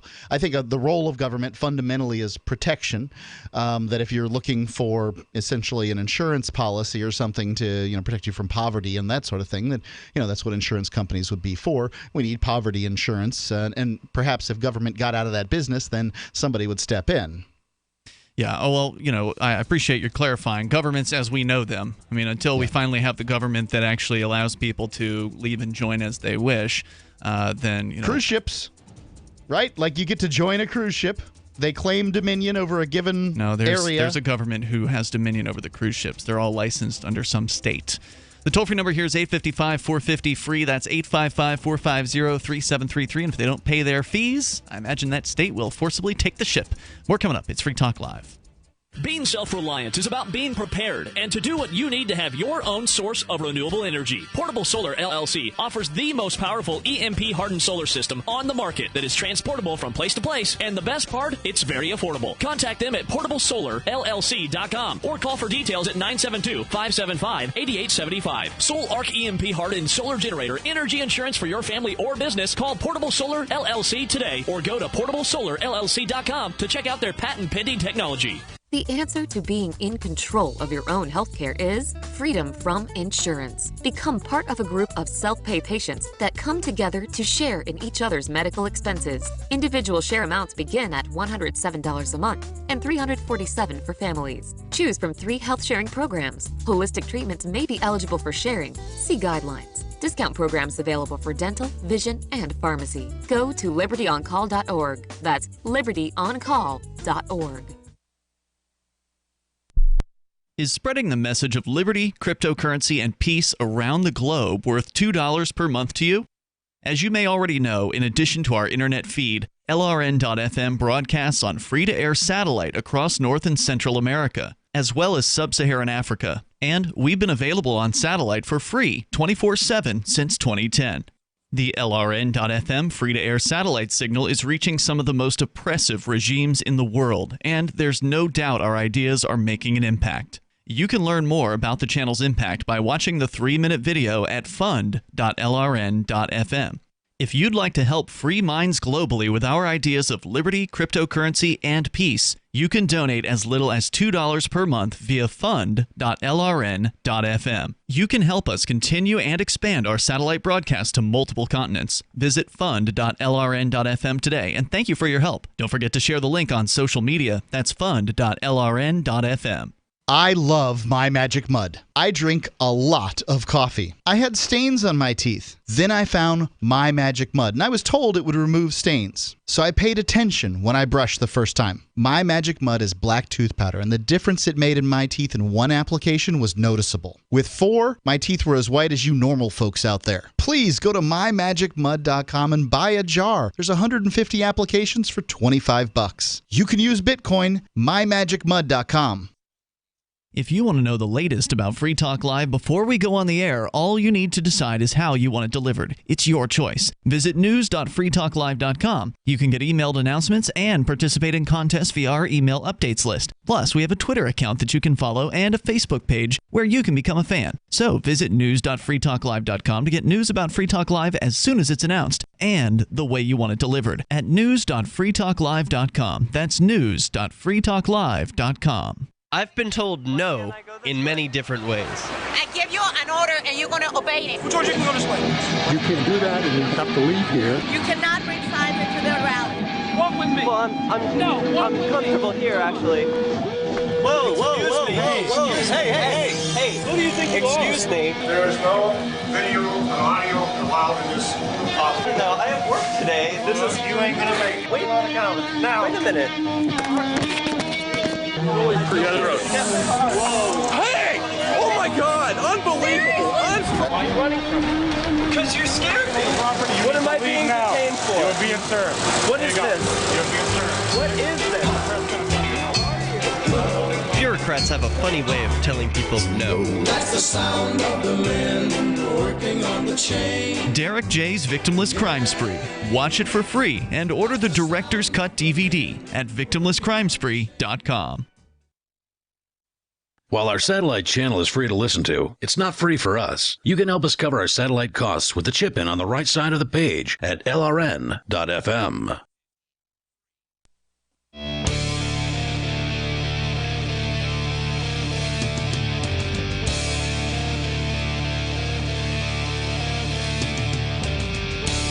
This is Free Talk Live. You dial toll-free. Bring up anything that you want. Our number here is 855-450-FREE, like freedom. That's 855-450-3733. We are about 1 week away now from Father's Day, and that means your time is running out to get your order in over at omahasteaks.com. If you want to get something real special for Dad, presuming that Dad loves steak or maybe bison from the Golden Plains, seafood, poultry, pork, veal, lamb, vegetables, they've got a huge selection over at Omaha Steaks, and you can get a super special offer of 80% off, a limited time offer to Free Talk Live listeners for Father's Day. It's an amazing deal that includes, for $49.99, the following. We've got these things here at the studio. That you had a couple of them delivered, one for you, Mark, one for Daryl, one for me. Nice. So our freezer here is loaded up with 2 tender, mild filet mignons, 2 bold beefy top sirloins, 4 crispy chicken fried steaks, 4 juicy boneless pork chops, 4 all-beef Omaha steak burgers, 4 award-winning gourmet jumbo franks, 12 ounces of all-beef meatballs, 1 pound of steakhouse fries, 4 made-from-scratch caramel apple tartlets, their Omaha Steak seasoning packet, and 4 additional burgers. They threw those in for free. It's an amazing deal. What you have to do to get this deal for $49.99, limited-time package, you go to omahasteaks.com, type in the code FTL into the search bar on the site. So you type in FTL, you'll see Free Talk Live kind of pops up below it. You click that, and that takes you to the page where you can get access to this special $49.99 offer. Of course, you can order anything else that you like from the site, but this is a great introduction to Omaha Steaks. The variety of options that they have, the amazing price, considering this comes straight to your door, packed with dry ice in a cooler. I mean, this is very, very nice gift to get somebody that you care about or to get yourself. But again, Father's Day's coming up, so this is a perfect gift for Dad. omahasteaks.com. Use code FTL in the search bar, and you'll get the special offer. As we continue here with your calls and thoughts, let's go to Will. He's calling us from Tennessee and listening online via TuneIn. Hello, Will.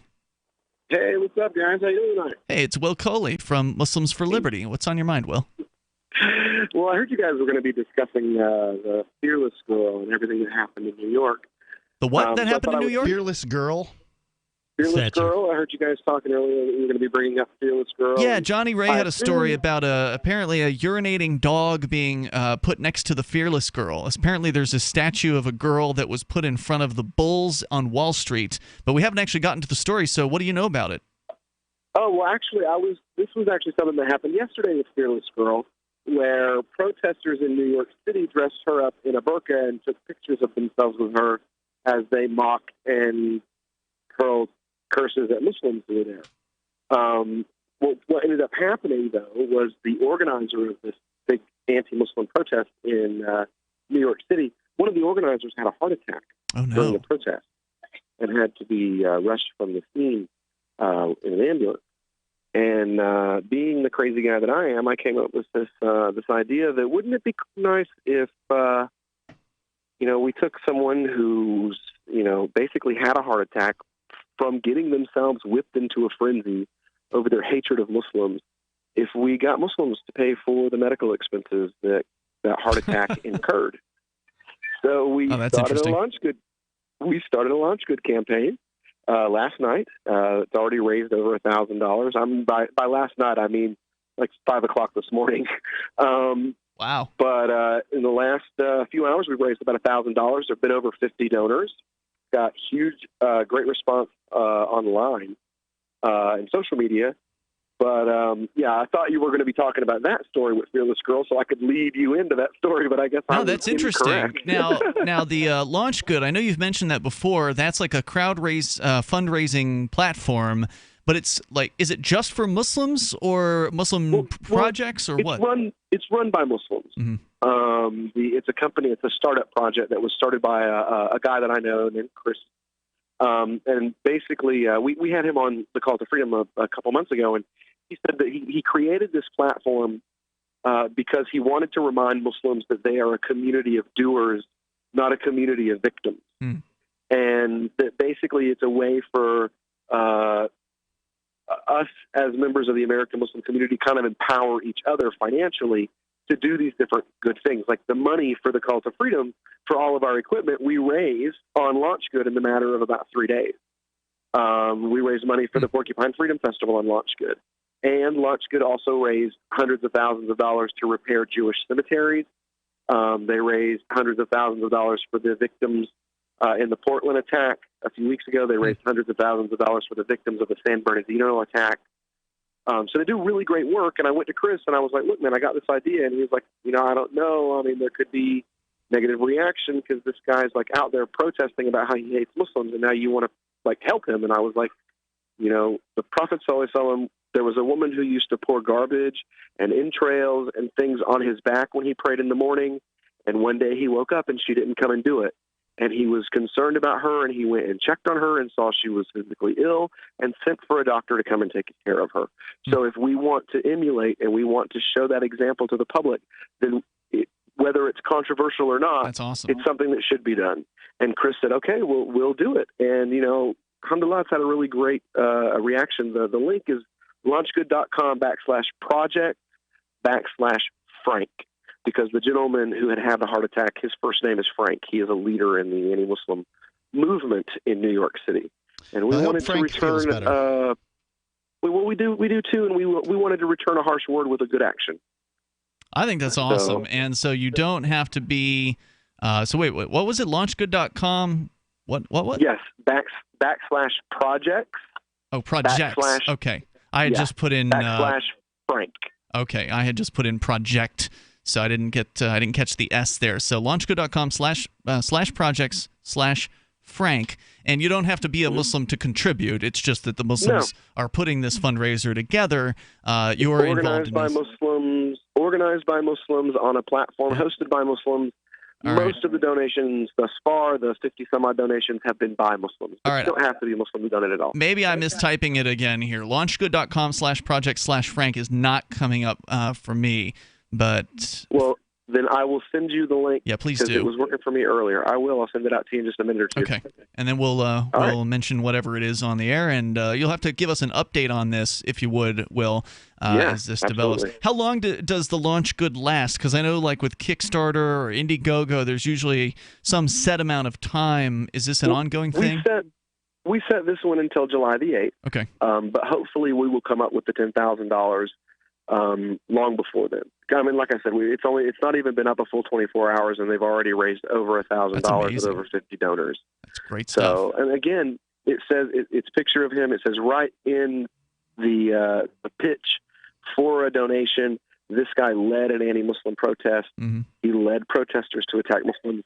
And what we want to do is we want to pay his medical bills because that's the right thing to do. We see that he's unhealthy. We see that something has happened to him, and the right thing for Muslims to do is to react with that with kindness.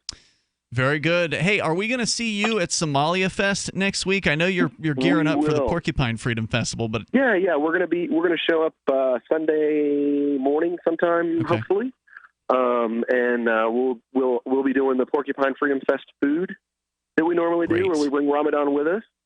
So we're going to have the free Eid the free Eid dinner every night, the whole time that we're there, just like we always would any other time. That's awesome. We'll look forward to seeing you, and thank you as always, Will, for the call tonight. Hope to see you in a few days. Very good. Take care. Will Coley from Muslims for Liberty, and his website, muslims4liberty.org. Great organization, and it's a really interesting approach, I got to say, to rather than being angry and mad at this person who is obviously angry and mad about them, they're showing that they care. And I think it's really a powerful thing to do. It's probably the most powerful thing that one can do in that circumstance. It's probably the only thing that could be convincing. The toll-free number tonight, 855-450-FREE, like freedom. It reminds me of when I donated money to Susan the Bruce's medical bills here in New Hampshire, who's one of the most vitriolic anti-liberty people out there. I didn't know that. I did. Yeah, well, I didn't put it out all over the place. I just, kind of gave her some money, and I don't know if she knew it. But either way, 855-450-FREE, like freedom. This is Free Talk Live. Warning, if you've recently declared bankruptcy, you're going to want to cover your ears. Because there's an alternative to bankruptcy, and it could be better than you'd ever think possible. But if you've already declared bankruptcy and have missed this opportunity, you'll want to cover your ears now.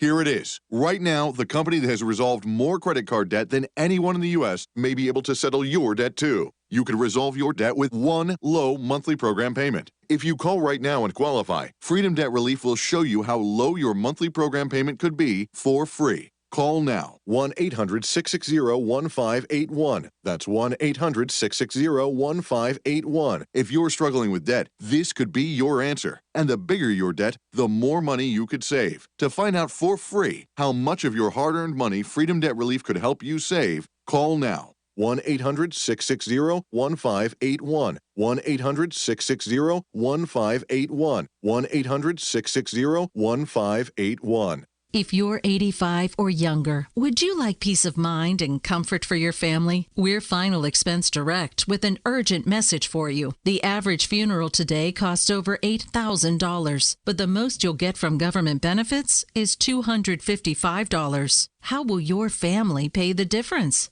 We can help. Our senior plans start as low as just $1 a day and pay up to $30,000 for a funeral and other final expenses. Peace of mind is easy. There's no medical exam. You'll have lifetime coverage, and your plan can't be canceled as long as you pay your premiums. Call now for free information about our senior plans. Answer a few simple questions and receive approval right on the phone. Plus, call right now and we'll give you a discount prescription card for free. Call 800-557-0158. That's 800-557-0158. Again, 800-557-0158.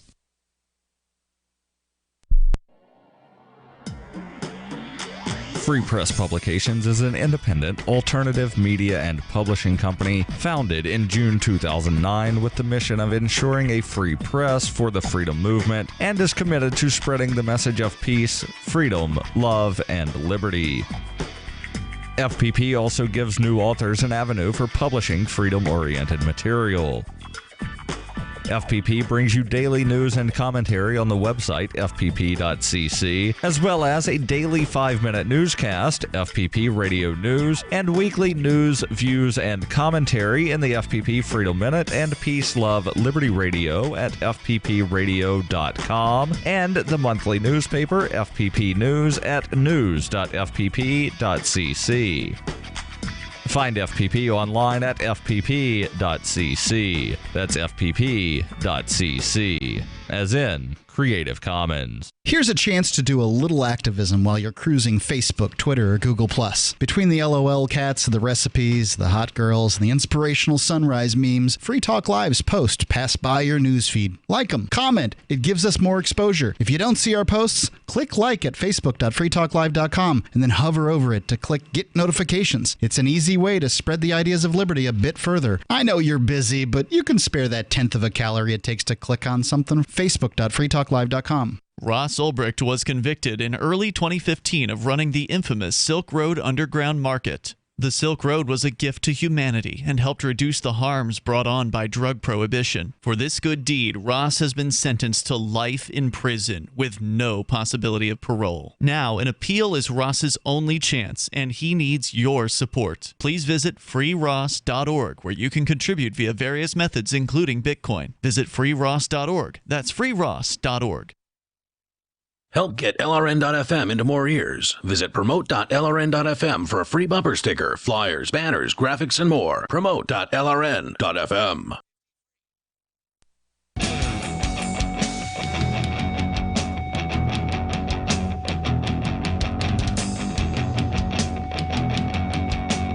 Free Talk Live. Dial on in toll free. Join us right here. Our number is 855-450-FREE.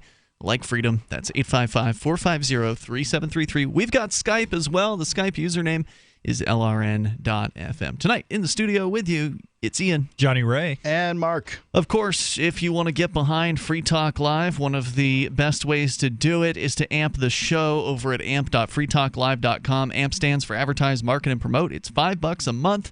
And that is money that we can then invest into getting on more radio stations around the country by reaching directly out to their program directors and talking to them about Free Talk Live, doing industry advertising, doing some internet advertising, reaching new internet listeners, which we need to figure out what to do there because we've yet to really kind of nail down our new internet strategy now that we have broken away the LRN.FM satellite feeds into their own fundraiser over at fund.lrn.fm. The AMP program has a couple $100 or so that we could put into some internet outreach. So still looking for some good ideas on that front.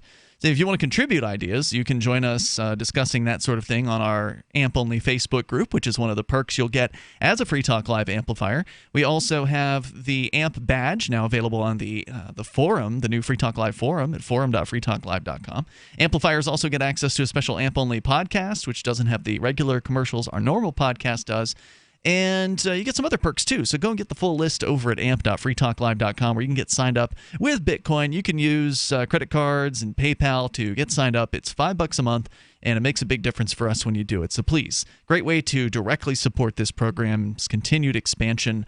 Go to amp.freetalklive.com, amp.freetalklive.com. As we continue here, of course, lots in the news to talk about. Our last caller did just bring up this statue, the Fearless Girl. Now, it wasn't the story, Johnny Ray, that you had intended to discuss tonight. He was talking about a protest where people put a burqa on the Fearless Girl that apparently just happened within the last few days. But this is another story about that same Fearless Girl. This is a statue of a girl who's sort of standing in front of with her arms pouting at the side or whatever, right? Where she's standing in front. Is she staring down the bulls, or is her back to the bulls? She's staring down the bulls. She's got a sort of a defiant attitude, but not a belligerent expression, just a sense of fearlessness. Gotcha. Yeah, I think that this is probably put out there by people who, want to see Wall Street and the banks brought to heel.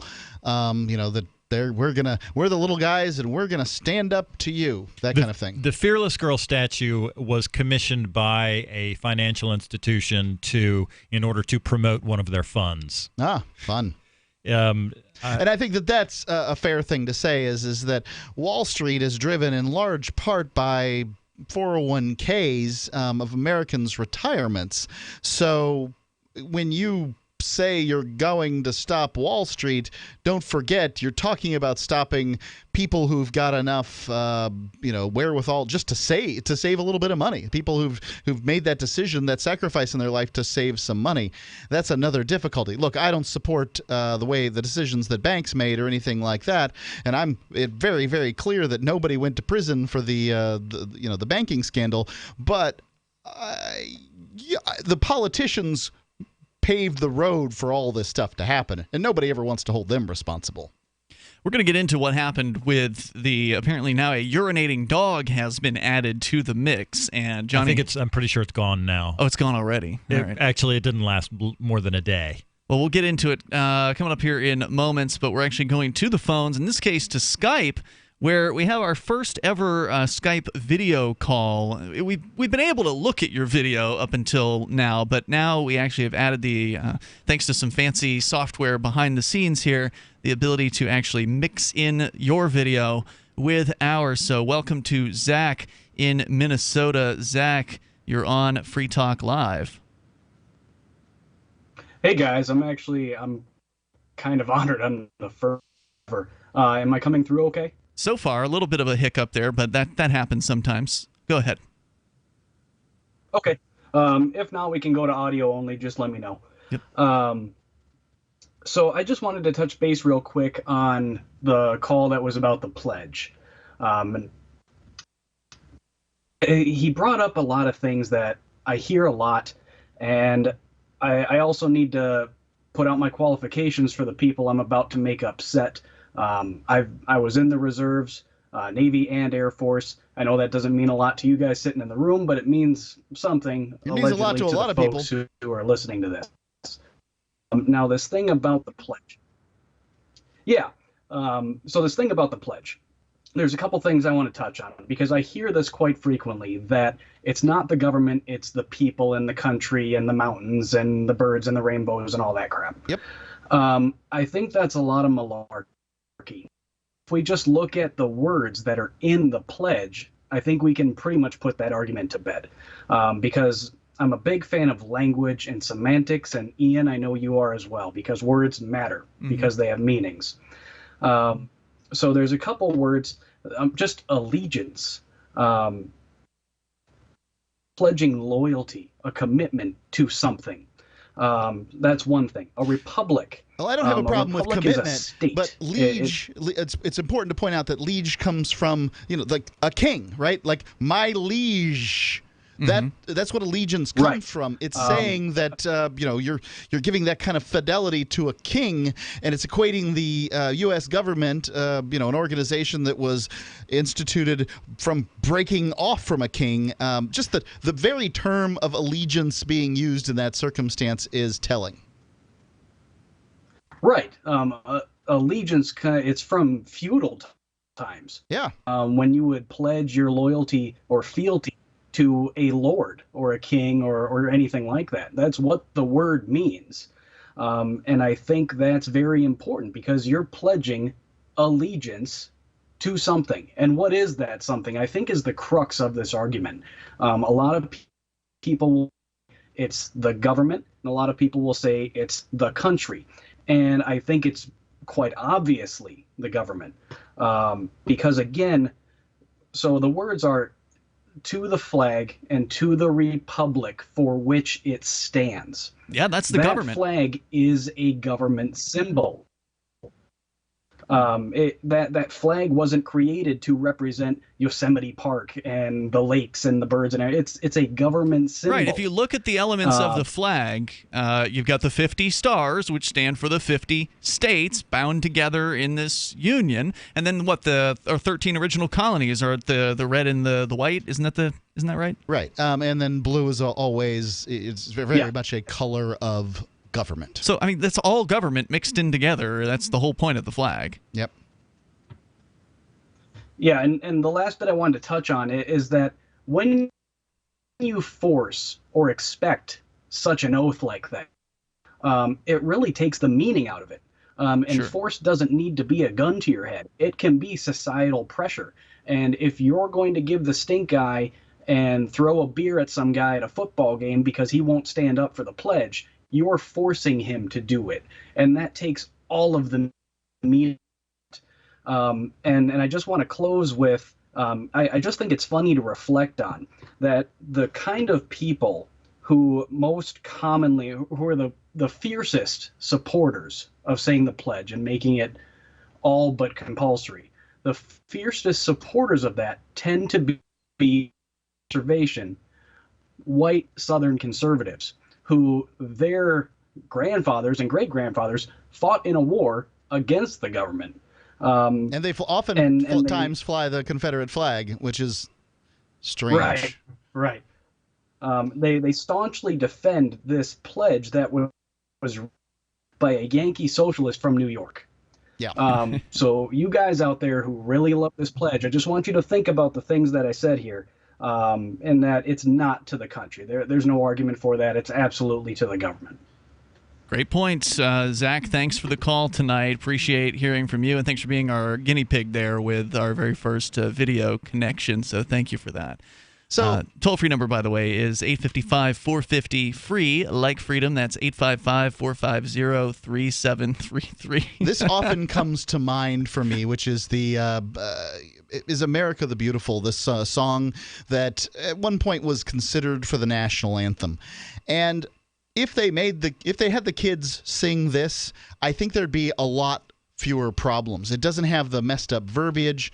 There's singing involved, and that's great. America the Beautiful is the kind of song that people can sing, and it doesn't, I mean, it's specific. It's very specific, right? Amber waves of grain, purple mountains, majesty, fruited plain.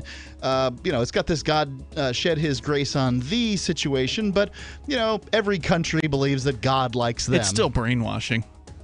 What's it brainwash them to say? It doesn't say, we love the government, which is what the pledge says. Yeah, but that's what national anthems do. They give people that warm feeling in their hearts about their government. 855 for and how it's the best government in the whole world. 855 450 free. You can join us on Free Talk Live. Hour 3 is coming up. Do you need a website for your blog or new business? It can be pretty intimidating on your own, and that's why Free Talk Live has partnered with HostGator, one of the top hosting companies. HostGator offers a simple one-click, easy installation for WordPress, 24/7 over the phone or live chat tech support, and a very intuitive, user-friendly control panel that puts the power of creation back into your hands. Go to HostGator.com/FTL and you'll get 50% off of their regular hosting prices. 50% off. HostGator.com/FTL. You've said it yourself. We need a healthcare system that focuses on health, not sickness. Health insurance pays for treating sickness but gives you nothing for being healthy. There's a free market healthcare company that gives you freedom from health insurance. They give you a proactive health assessment daily, no charge 24-hour access to doctors. Check them out right now at healthexcellenceselect.com. Any kind of doctor, traditional, integrative, chiropractic, acupuncture, and massage. You'll love the service and price. healthexcellenceselect.com. healthexcellenceselect.com. So you've signed the Shire Society Declaration and are planning your move to New Hampshire to be around more liberty-oriented people. Next, sign up for the Shire Society Forum at forum.shiresociety.com. There are a bunch of people there who are already in the Shire, and they want to meet you. If you're already in the Shire physically, you should also come by the forums. Remember, not everyone uses Facebook. New people are signing up for the Shire Society Forum every month, so drop in and say hello at forum.shiresociety.com. So you've heard all 3 hours of the latest episode of Free Talk Live, and you're still hungry for liberty-oriented audio content? Did you know that we have another 24/7 audio stream at LRN.FM? The Liberty Radio Network airs the latest episodes of some of the best liberty-oriented podcasts on the internet around the clock. In addition to recorded content, you'll also hear live shows like Free Talk Live, originating from our Keene, New Hampshire studio. So listen anytime at LRN.FM. That's LRN.FM. You're listening to the live edition of Free Talk Live. Hour number 3 is next after the news here on the Liberty Radio Network at LRN.FM.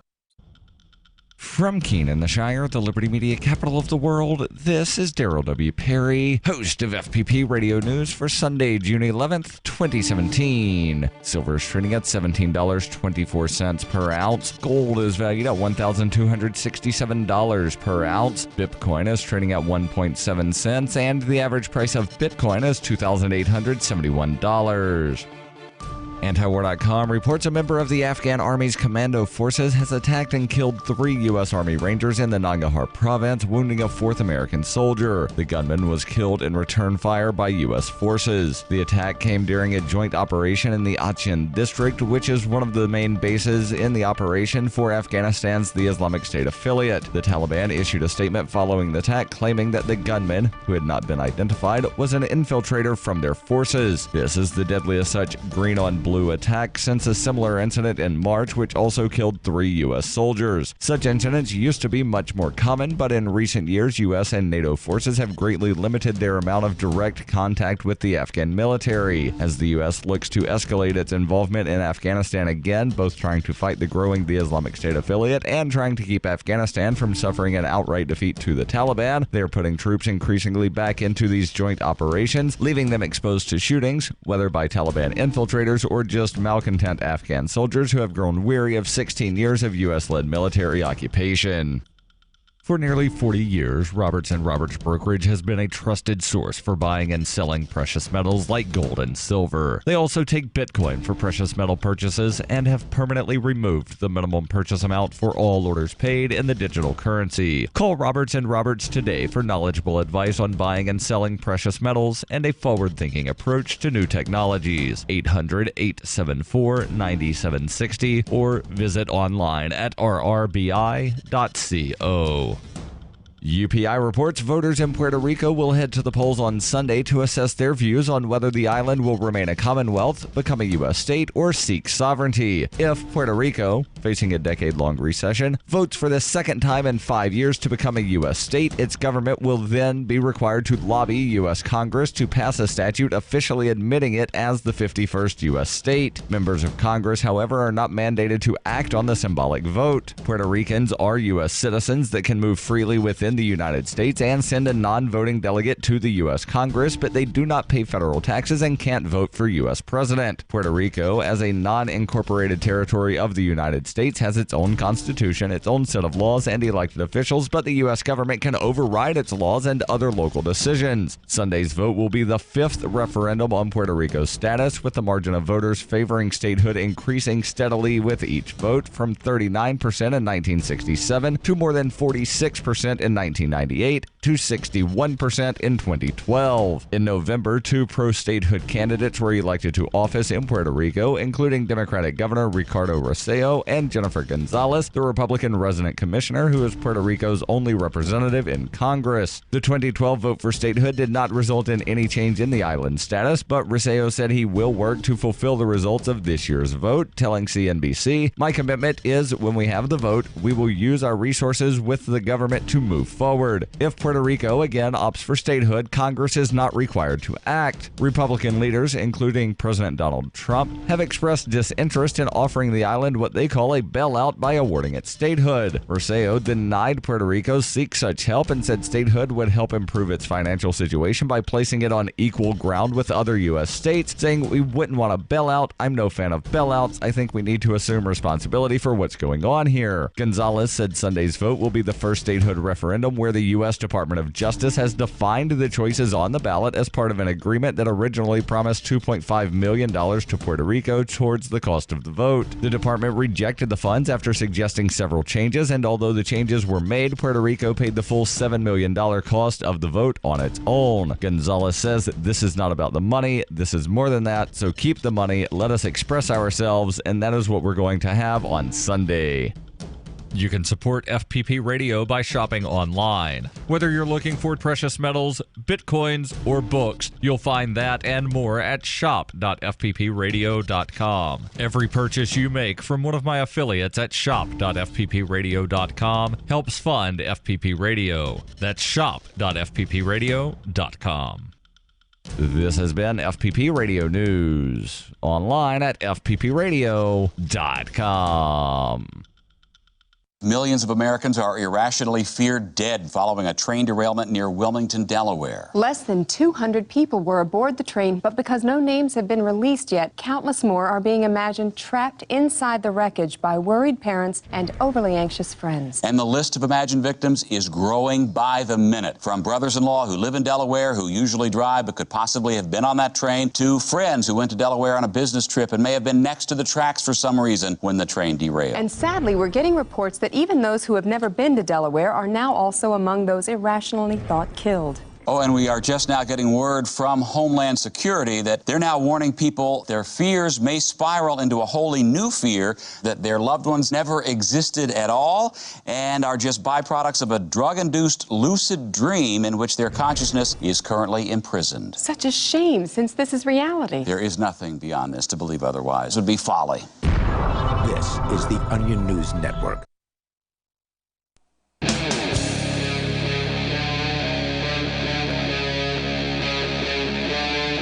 Free Talk Live.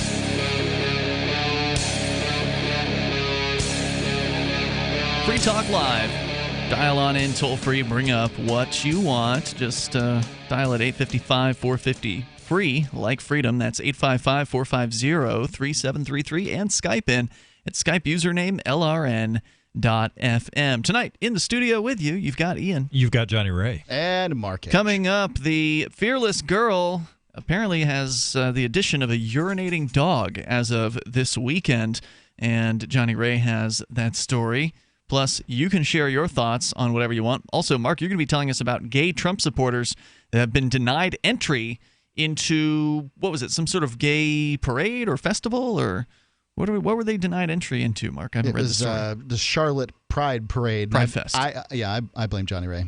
All right, so I don't know why Johnny Ray would have anything to do with that. It's from the Carolinas. I see. So we're going to go to your calls and thoughts first. We've got Abel calling us from New Hampshire. You're on Free Talk Live. Oh, Bad Slave, excuse me. Bad Slave. I go by both. It's like I call it Bad Slave is my title. Okay. I'm still Abel Freeman. But you covered kind of everything that I wanted to talk about with regards to the Pledge of the Allegiance. I've thought it's been, completely wrong-headed ever since the guy penned it and shoved it down everyone's throats. And I, as a youngster, I was engaged in that. So, I mean, I wish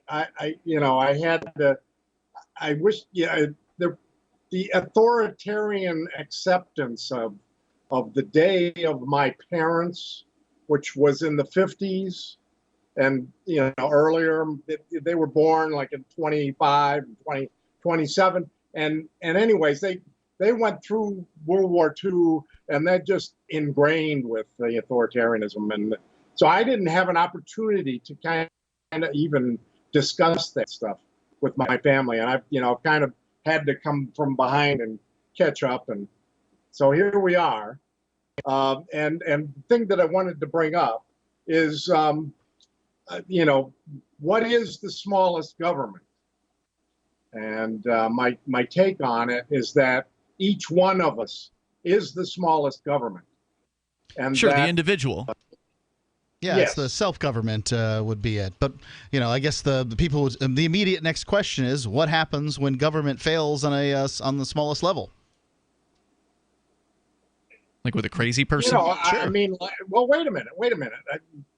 There will be failures, but only one, I mean, I don't know. I suppose a group of them could get together and fail, but I mean, if you narrow it down to the smallest unit of the individual, if somebody screws up, that individual screws up, not a whole state, a whole town, a whole county, or a whole country, and the globalists would love to go for the whole globe of f-ups, and so basically, we get it down. We have the capacity, pretty universal to get information that we need to make decisions and to make good decisions. I mean, we don't always do that, but why not work towards that individual, smallest unit of government, and understand that we are governing ourselves when we do that. It isn't the absence of government. There doesn't need to be a vacuum. We can create, the kind of the union of governments to, which happens all over the place. You join together on certain projects, and then that's what a society is. A society is supposed to be a group of people who come together for a common purpose, and they do it voluntarily. They bring their talents and initiatives and money together for whatever that purpose happens to be. But unfortunately, a lot of us are forced into a society that we never really consented to, which is the state society, that we're all threatened with the violence of the state if we don't go along with. I agree with you. We absolutely need to work towards that individual government, reducing people and government's role in our lives down to the level of the individual. I think that that sounds like a fine thing, which is why I think we all came here to New Hampshire as part of the active migration of libertarians, voluntarists, liberty-loving anarchists who are coming here and have come here for now more than a decade officially as a movement. Of course, people have been moving to New Hampshire long since before these migrations, these sort of organized migrations started. And the fact is we need more people. We've got to have more libertarians on the ground in one place before the libertarian viewpoint can really start to penetrate out into the community as effectively as it possibly can. And I think we're working towards that, and I appreciate that you're here helping with that, Bad Slave. Anything else you want to comment on tonight? Well, I'm one of the pretty early movers. I moved in '91.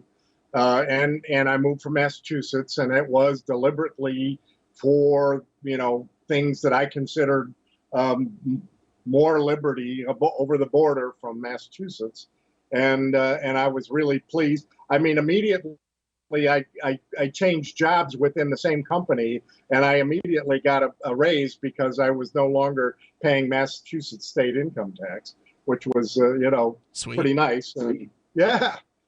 So I mean, we're on the same page. I think that we have to let people know that we're not going to stop governing.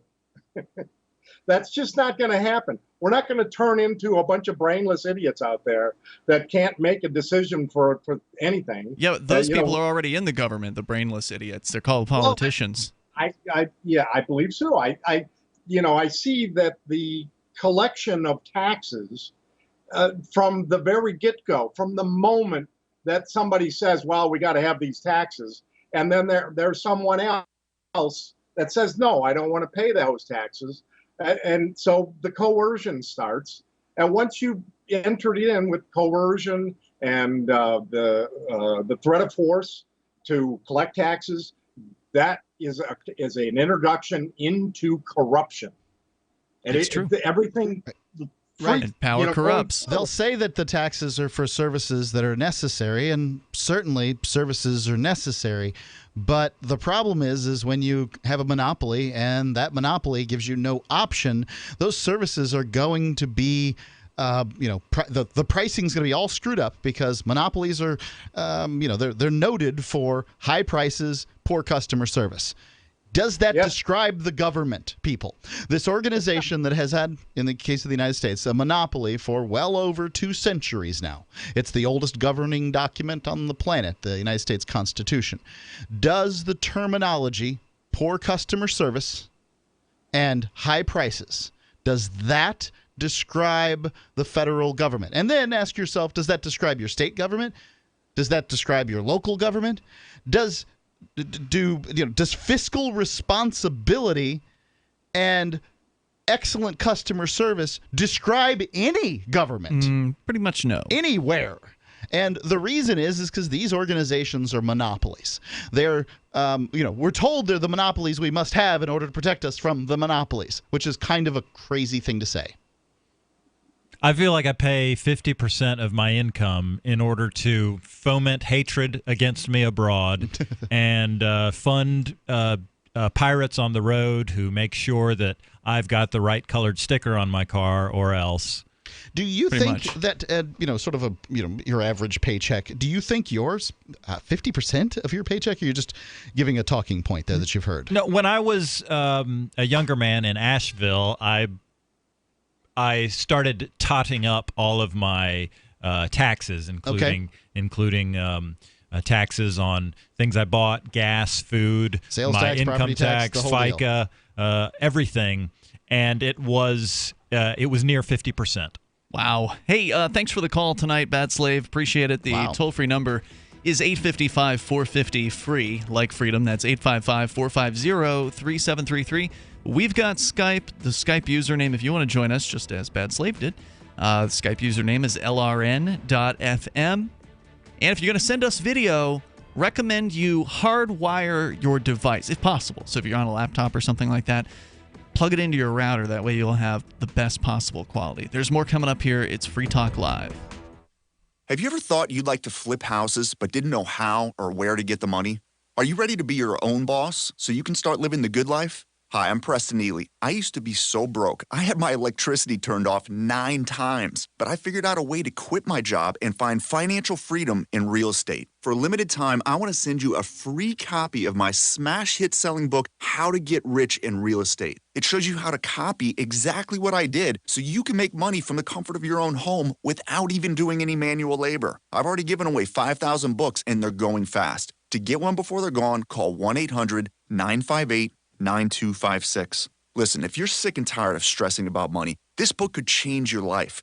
It's short, fun to read, easy to understand, and awesome. To find out how to get your free book while supplies last, call 1-800-958-9256. Call 1-800-958-9256. 1-800-958-9256. Yesterday, I got a call from the IRS. They say I owe them over $16,000. I don't have that kind of money. Don't try to fight the IRS on your own. Use Coast One Financial Group and let them help you get a fresh start. If you owe at least $10,000 in back taxes, call now for a free and confidential tax debt analysis. Call Coast One now for a free consultation at 800-643-4661 now. 800-643-4661. That's 800-643-4661. Homeowners have much more to worry about than just making their mortgage payment. Can you afford to repair or replace your air conditioning when it stops working this summer? Or worse, a major plumbing problem? With National Home, you can say goodbye to repair bills. If you own a home, you could stop paying for these costly repairs. Best of all, call now to get 1 month of repair coverage for free. Get total protection for your home's major appliances and systems, so you have no more costly repair bills. Call 800-887-3022. That's 800-887-3022. 800-887-3022. On Free Talk Live, we're bringing people to the ideas of liberty every day. From wrestling superstars like Glenn Jacobs. You guys really are having an impact, I believe. Like I said, a lot of where I am now is due to listening to Free Talk Live. You changed my mind on some very important issues years ago. To random people tuning in on the radio. I was kind of stuck in the left-right paradigm. I heard your show by chance on a Saturday night. From there, I went on, joined the Free State Project, and become an amplifier. So, I mean, that's really the reason why I amp is because I know that if it wasn't for you guys being on as many stations as you are, I never would have found the ideas of liberty. Your amp will directly change more lives by getting Free Talk Live in front of people looking for talk radio online and on the air.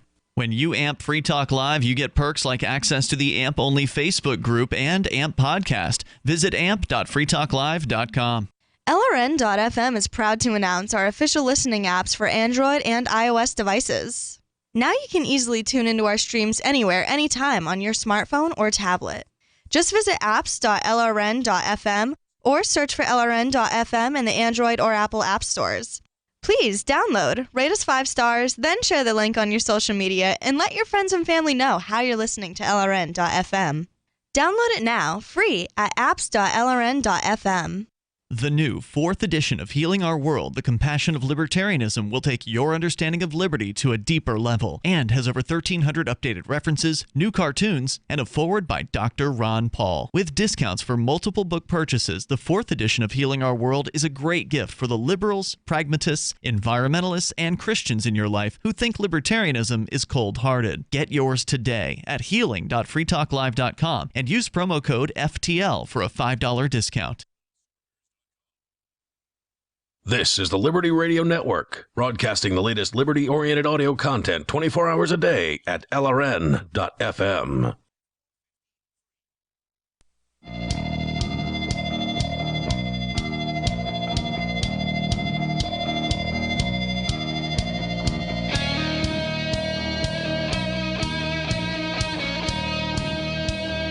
Free Talk Live. You dial in toll-free, you bring up whatever you want right here. Our toll-free number is 855-450, free like freedom. That's 855-450-3733. We've got Skype as well. On this live Sunday edition, you can call us on Skype at Skype username LRN.FM. It's Ian, Johnny, Ray, and Mark in the studio here tonight as we go to your phone calls and thoughts. First up, we've got Jet. He's calling from the Great Northwest, listening online. Hello, Jet. Hey, Jet. Hey, did you say because that's all I heard?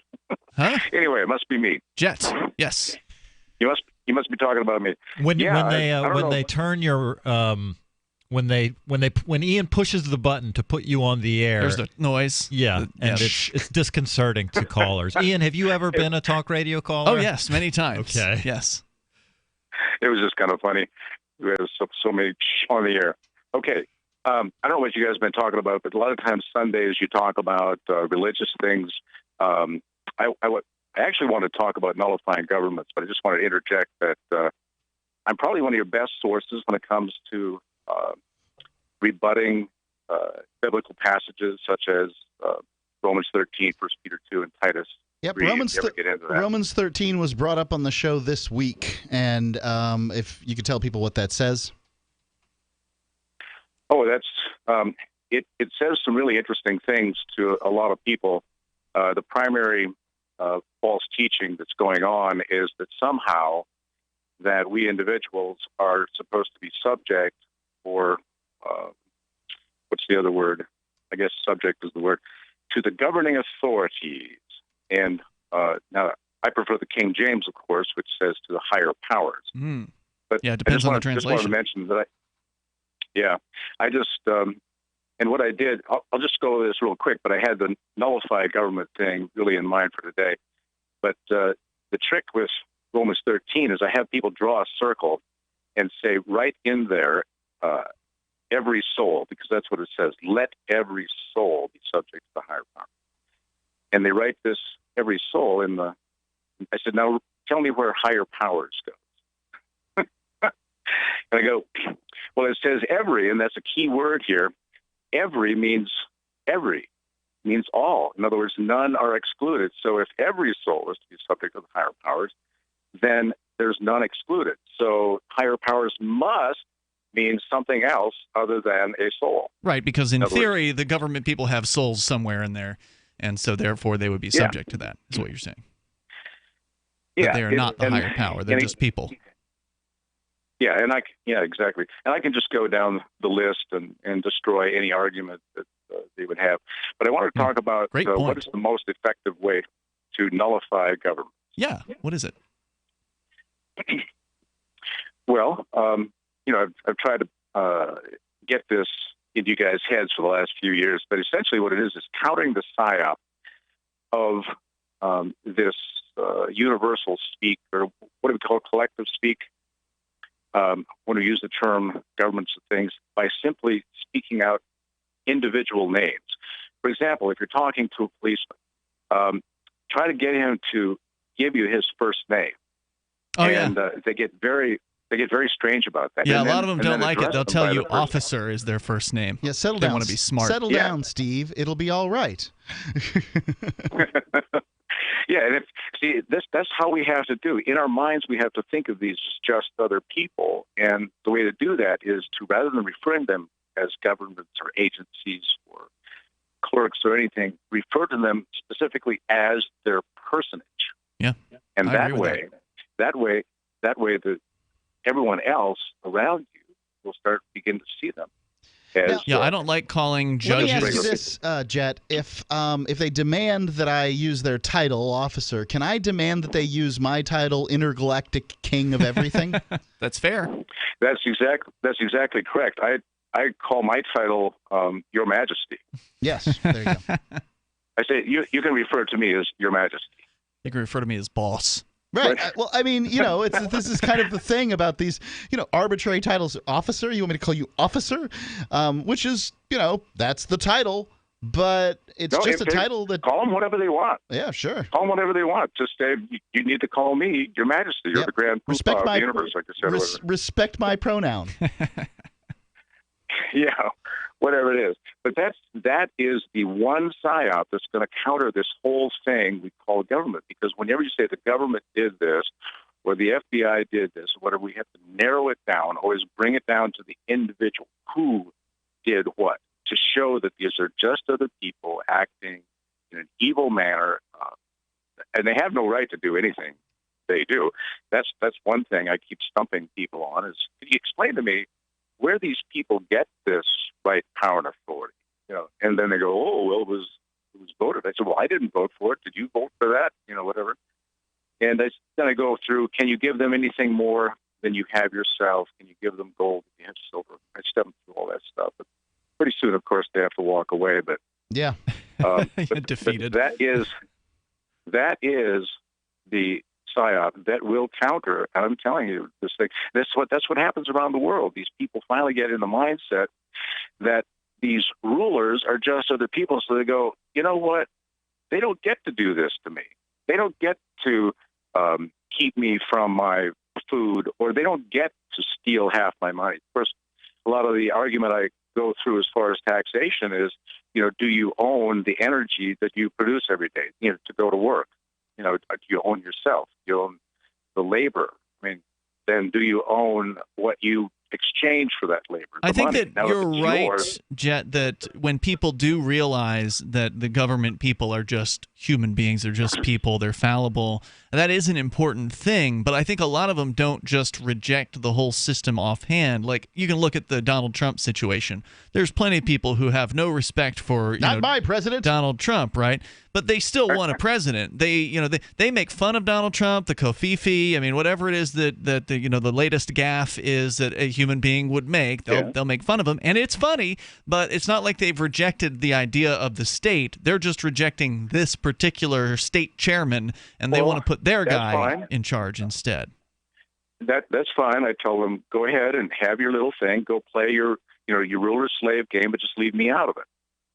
Yeah, it'd be nice if we could get left out of it. That's really what it comes down to is that the people can say whatever they want about libertarianism. They can say whatever they want, but what it is that they need is they need compliance for their system to work. I'm not asking you for that. You can have Donald Trump or Hillary Clinton or, by God, anybody you want as your king. That's your business. But you shouldn't be able to force it upon me. And if you advocate for forcing it upon me, that's where the tyranny starts. It doesn't come from Washington, D.C., as much as I might rail against D.C. here on the show. It comes person to person, respecting this system or anyone that's come before it. It's 9,000 years of indoctrination that we need a state in order to survive. Jet, thank you for the call and the thoughts. I appreciate it. Our toll-free number here is 855-450-FREE. That's free like freedom. 855-450-3733. Of course, you can join us here and bring up anything that you want. The live Sunday edition of Free Talk Live continues. Join us.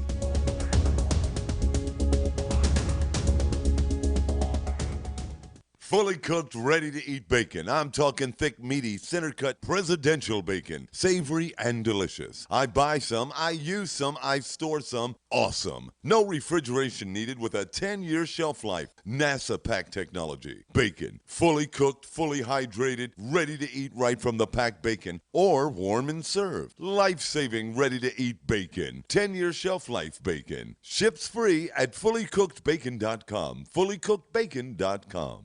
In these uncertain times, it makes sense to have a sustainable backup method to cook food and boil water. If your current plan includes using a fuel-burning stove or cooking over an open fire, then there's a much better way. The Minuteman Rocket Stove is a biomass-burning cooking stove that only requires small quantities of sticks and twigs for fuel. The Minuteman Stove is easy to use, smokeless, portable, powerful, and sustainable. For the finest in survival cooking stoves and fire starters made right here in the USA, go to MinutemanStove.com. That's MinutemanStove.com.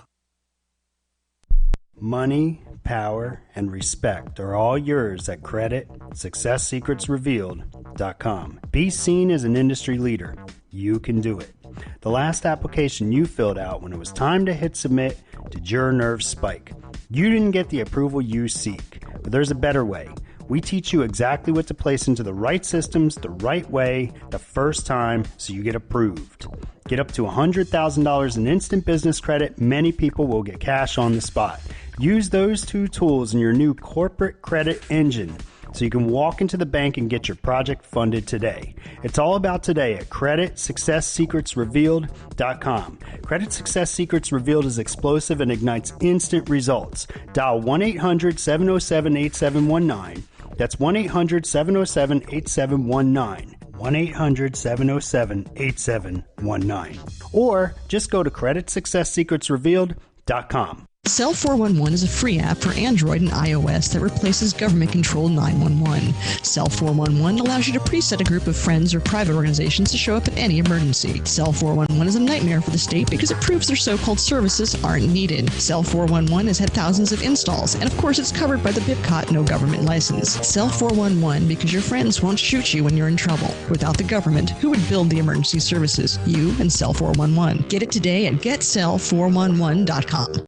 You may already know about the Free Talk Live audio-on-demand phone line at 641-793-9660. Did you know that not only can you listen to Free Talk Live via your phone, you can also leave a message and have it delivered to Free Talk Live's hosts? To leave us your thoughts, just dial 641-793-9660. That's 641-793-9660. Press 2 for Free Talk Live, and then hit 0 to leave your message. Understanding your credit score is the first step towards managing and improving it. This is Charlie Sundstrom with your Van Dyke Mortgage Minute.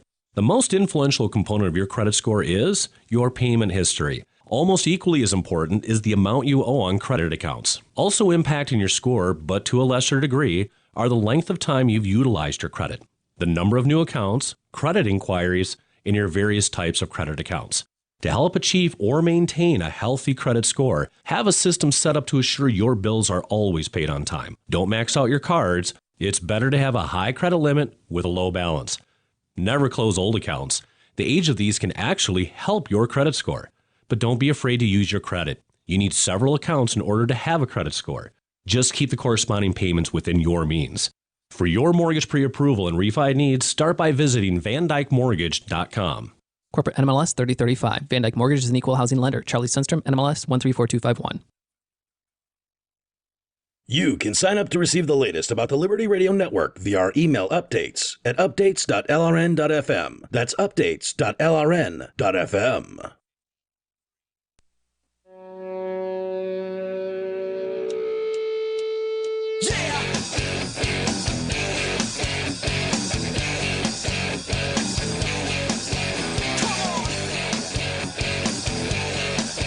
It is Free Talk Live, and you can bring up anything that you want.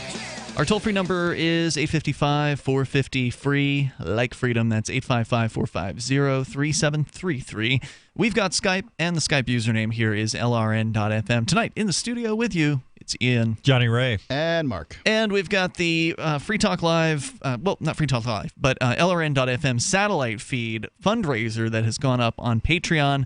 I put up an article over at freekeen.com yesterday about the regimes, the most oppressive regimes in the world, cracking down on satellite dish owners in their countries, places like Cuba, Iran, China, some of the most oppressive nations on earth. They don't like satellite broadcasting because they don't have control over it, and so they try to control the people with the receivers by confiscating and raiding their homes. And so to me, that's an indicator that it's an important platform to be on. And so if you want to get behind the LRN.FM satellite feeds, we've got one over North and Central America. We've got one over Sub-Saharan Africa, so covering some of the most oppressive, least free-oriented places on Earth, blanketing them with the ideas of liberty and cryptocurrency and peace. If that is worth $2 a month to you, then you can get on board with the Patreon, which I think it breaks down to 7 cents, less than 7 cents a day. So if you want to help support what that feed does, which is can open the minds of people in countries around the world to these ideas, then $2 a month gets you into our Patreon over at fund.lrn.fm. That's a short URL that'll take you right over to the Patreon page. That's fund.lrn.fm. To the phones, to the fun. Let's talk to Paul. He's in Barstow, California. You're listening on the radio, Paul. Which station are you tuned into? Well, I'm listening on a K-Duck affiliate, but I can't think of the name of the other station. K-Duck. The AM station. I'm not familiar with what K-Duck is, but glad to hear we're on, whatever it is. Yeah, it's. Anyway, go ahead with your thoughts. What were you calling about? I was calling in to say that the freedom is not free; it's expensive. But for one thing, and that the cost of freedom is taxes and everything else, road taxes, and all the rest of the other things that are needed to keep road taxes are the cost of freedom. Thomas Jefferson said it was the blood of patriots and tyrants. Like he seems to have an entirely different idea. Well, that could be that too, yes. So what? You've got to have taxes and then kill the person who takes them? I'm not entirely sure. What does that mean? No. Oh, no. You can't kill the guy that takes taxes. Isn't that what the blood of patriots and tyrants means? Doesn't it mean that people who are brave enough to stand up to tyrants must shed their blood, and apparently the blood of tyrants? I mean, that's what it means to me. Well, I guess it could mean that. Yeah. Okay. So let me ask you this. Is a person who demands money to build a road upon which you may never drive, but demands your money to pay for it, is that person providing you with freedom or tyranny? Oh, he's providing you with a freedom of movement. What if I don't want to drive down the road? Well, then you can go drive through the desert, or you can go drive through... Okay, so let's bring this to a personal level. In my town, we've got about 1,600 people. There are 3 houses that they built a bridge for to get over to. Now, we all, 1,600 people in this town, had to pay to build a bridge for those 3 people. I'll never cross that bridge unless I'm in a fire truck going to put out a fire for those people, which... At that point, I think that they could have bought their own bridge, is what I'm saying, and exactly describe to me the freedoms that I have because the government has demanded that I build that bridge for those people. Well, you could go visit those people too. Great, that's really awesome. But don't you think that people who use a bridge should be the ones who have to pay for a bridge rather than everybody? I mean, should we go around to Botswana and bring a tin can and say, hey, let's pay for the bridge out in near Keene, New Hampshire? Exactly who is responsible for a given landmass? Why is there some polygon on a map that says that these people who will never use the bridge must pay for it, but the people outside of that particular area, they don't have to use the bridge, or they can use the bridge, but they don't have to pay for it? Is that a good system? Well, I don't know. We It's have a a lot of toll roads going throughout the United States now. California is starting to move in the same direction as New York with all the toll roads. Wasn't the reason that a lot of tolls are created to pay for the road itself, and then they just kind of keep the tolls around after that? That way it's creating jobs. There's toll takers. We got to pay them. Are you saying that toll takers, toll booths are the price we pay for freedom? Well, I wouldn't say that. No? But, It sounds like what you were saying earlier. So what is the price that people pay for freedom? Can you be clear on that for us? What is it? They pay their taxes. Taxes. So paying how many taxes? Because is the price of freedom 9% of my earnings? Is it 99% of my earnings? Or somewhere in between? Like, it's kind of interesting that I don't get to decide what the price of freedom is, but some shiftless government bureaucrat someplace does. And you're supposed to thank them for it? Yeah. It's called rent-seeking behavior in economics. Okay. All right, Paul. Hey, thanks for the call tonight. Guess you didn't have much to say there. By the way, he was calling, listening to KSZL. The whole KDUK thing threw me off. There's a top 40 station in that area that is a sister station. Yeah. So anyway, listening to KSZL in Barstow. Thank you for that call. Our toll-free number here, 855-450, free, like freedom. Let's go to Justin. He's in Albuquerque listening to Kiva. Hello, Justin. Hey, how's it going, guys? What's on your mind, Real dude? interesting topic. Go ahead. Well, the caller you just had a second ago, I thought he was rather interesting, so I wanted to pick up on that point for a second. All right. As far as not so much the price of freedom, but just talking about taxes for a minute, and you made a point that who decides how much taxes I should pay for my freedom? Well, the answer is the voting public does. No, they don't. Yes, they do. In our government system, first of all, Most taxes aren't voted on. College. Wait a minute. Let me finish my point. First of all, I'm opposed to the electorate college. I think that should be abolished. We have one man, one vote system, and then the electorate college kind of overrides that. So I'm in your camp when you're talking about that, somewhat of a government tyranny. But ultimately, the individual voter does have control of the politicians that go into your state representation and your federal the individual voter, you said? Establish tax laws. Yeah. That's no, why we I go to the don't, polls though. I voted. I'm an individual voter, and many times the people I vote for don't make it. I generally vote Libertarian when I get the option. I try to always vote for a Democrat, but I'm, other than Libertarians, sometimes I'll vote for Republicans, too. Okay, that's great, but you're in a democracy. As a Democrat, yeah, but you said the individual individual voter. they do as a group. The individual voters end up making a mass for the election. Right. The So total voters amount, make the decision. The majority of voters in your state dictate who your state representatives are. Yeah, but that Now, doesn't if you mean don't have anything. enough Democrats, if you don't have enough hold on, Democrats Justin. in your Just because state, people vote well, you for. hold on now. Just because you're on the radio doesn't mean you're right. Well, no, of course not. Now- Hang on one moment here. We'll bring you back here. We can continue, but I just wanted to point out that, okay, yeah, you've told us about how the government process works in that people go and they check a chat or, fill in a box, and then, those votes are tallied, and some person gets to call themselves a representative after that point. But I think anybody who's paid attention to those representatives knows that they're not in it for the people who voted for them. They're in it for themselves and their buddies. They're in it for the Lobbyists. people that are connected to them, the lobbyists, the people who help them with their campaign. They're there to punish their enemies and reward their friends. And they will tell any lie they have to. And not just the representatives, the senators, the presidents, all these people, governors, they will tell any lie they have to in order to get those votes. So we'll let Justin respond here in moments, and you can share your thoughts at 855-450 free, like freedom. This is Free Talk Live. The remaining moments are coming up. What do you shop for that you could otherwise buy at Amazon? Pretty much everything, right? Amazon has competitive pricing and they deliver, and that's a big plus. If you could plan ahead in your shopping, would you be interested in saving up to 33%? There's a catch. You have to do your shopping in Bitcoin. But imagine those savings. It's like a huge raise. All you have to do is go to saveitpurse.com. We've saved thousands, and you can too.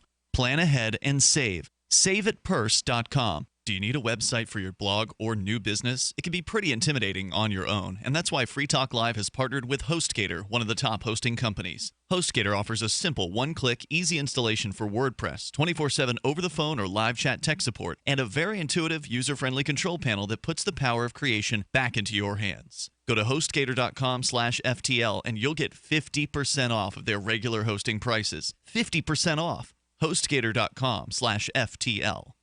Have you checked your Google search results lately? Search results are usually the first impression that people form of you or your business, so make sure that they create a positive impression with ReputationDefender.com. What the internet says about you can have a big impact on your life and your livelihood, even if it's not true. Fortunately, you can now control how you look online and in online search results with ReputationDefender.com. Call 800-831-0771 now. That's 800-831-0771 for your free reputation analysis. If you have negative material from an ex-employee, upset patient, or former client, newspaper article, legal issue, social media, or other source showing up in your search results, you can combat it with ReputationDefender.com. Our dedicated experts in patented technology can help make your online search results look their best. Call 800-831-0771 to learn more. 800-831-0771. That's 800-831-0771. Or visit ReputationDefender.com. The Free State Project has reached its goal of 20,000 liberty lovers who've pledged to move to New Hampshire and get active to achieve liberty in our lifetime. Perhaps you're trying to figure out what part of New Hampshire should be your destination. If so, consider Keene. You'll find more than 150 reasons to move to Keene at move.freekeene.com. Keene is famous for its historic, publicity-generating activism, as well as being the liberty media capital of the world. It's home to freekeene.com, New Hampshire's destination for liberty activism, news, and opinion. For years, we've been compiling over 150 reasons to move to Keene at move.freekeene.com, where you'll learn about some of what's happening here and what makes Keene a great place to live. If you love liberty, you'll probably enjoy anywhere you end up in the Shire. But do your due diligence first. Please visit move.freekeene.com for the full list of over 150 reasons to move to Keene. That's move.freekeene.com. There are lots of ways to listen to Free Talk Live. Our podcast has been around since podcasts began, and now the FTL feed is loaded with content besides our full show archives. Did you know that we make it easy for you to customize your podcast subscriptions? We have different feeds, one that includes only our full shows, one with just the Daily Digest, and one with just the Edgington Post. You decide what you listen to. It's quick and easy to customize your feeds at feeds.freetalklive.com. That's feeds.freetalklive.com. We've all heard about blockchain assets like Dogecoin, Ether, and Ripple. Bitcoin isn't the only player in the blockchain game any longer. And for those of us wondering how to get our hands on these digital assets, finally, there's a solution. Shapeshift.io allows you to buy and sell between your digital assets and Bitcoin instantly between your own digital wallets. I've used it with ease. Shapeshift.io. There's no account or email address needed. You send them the crypto you want to sell. They send back the crypto you want to buy. It's that easy. Shapeshift.io. What's up next? Visit the Liberty Radio Network program guide to find out at shows.lrn.fm. That's shows.lrn.fm.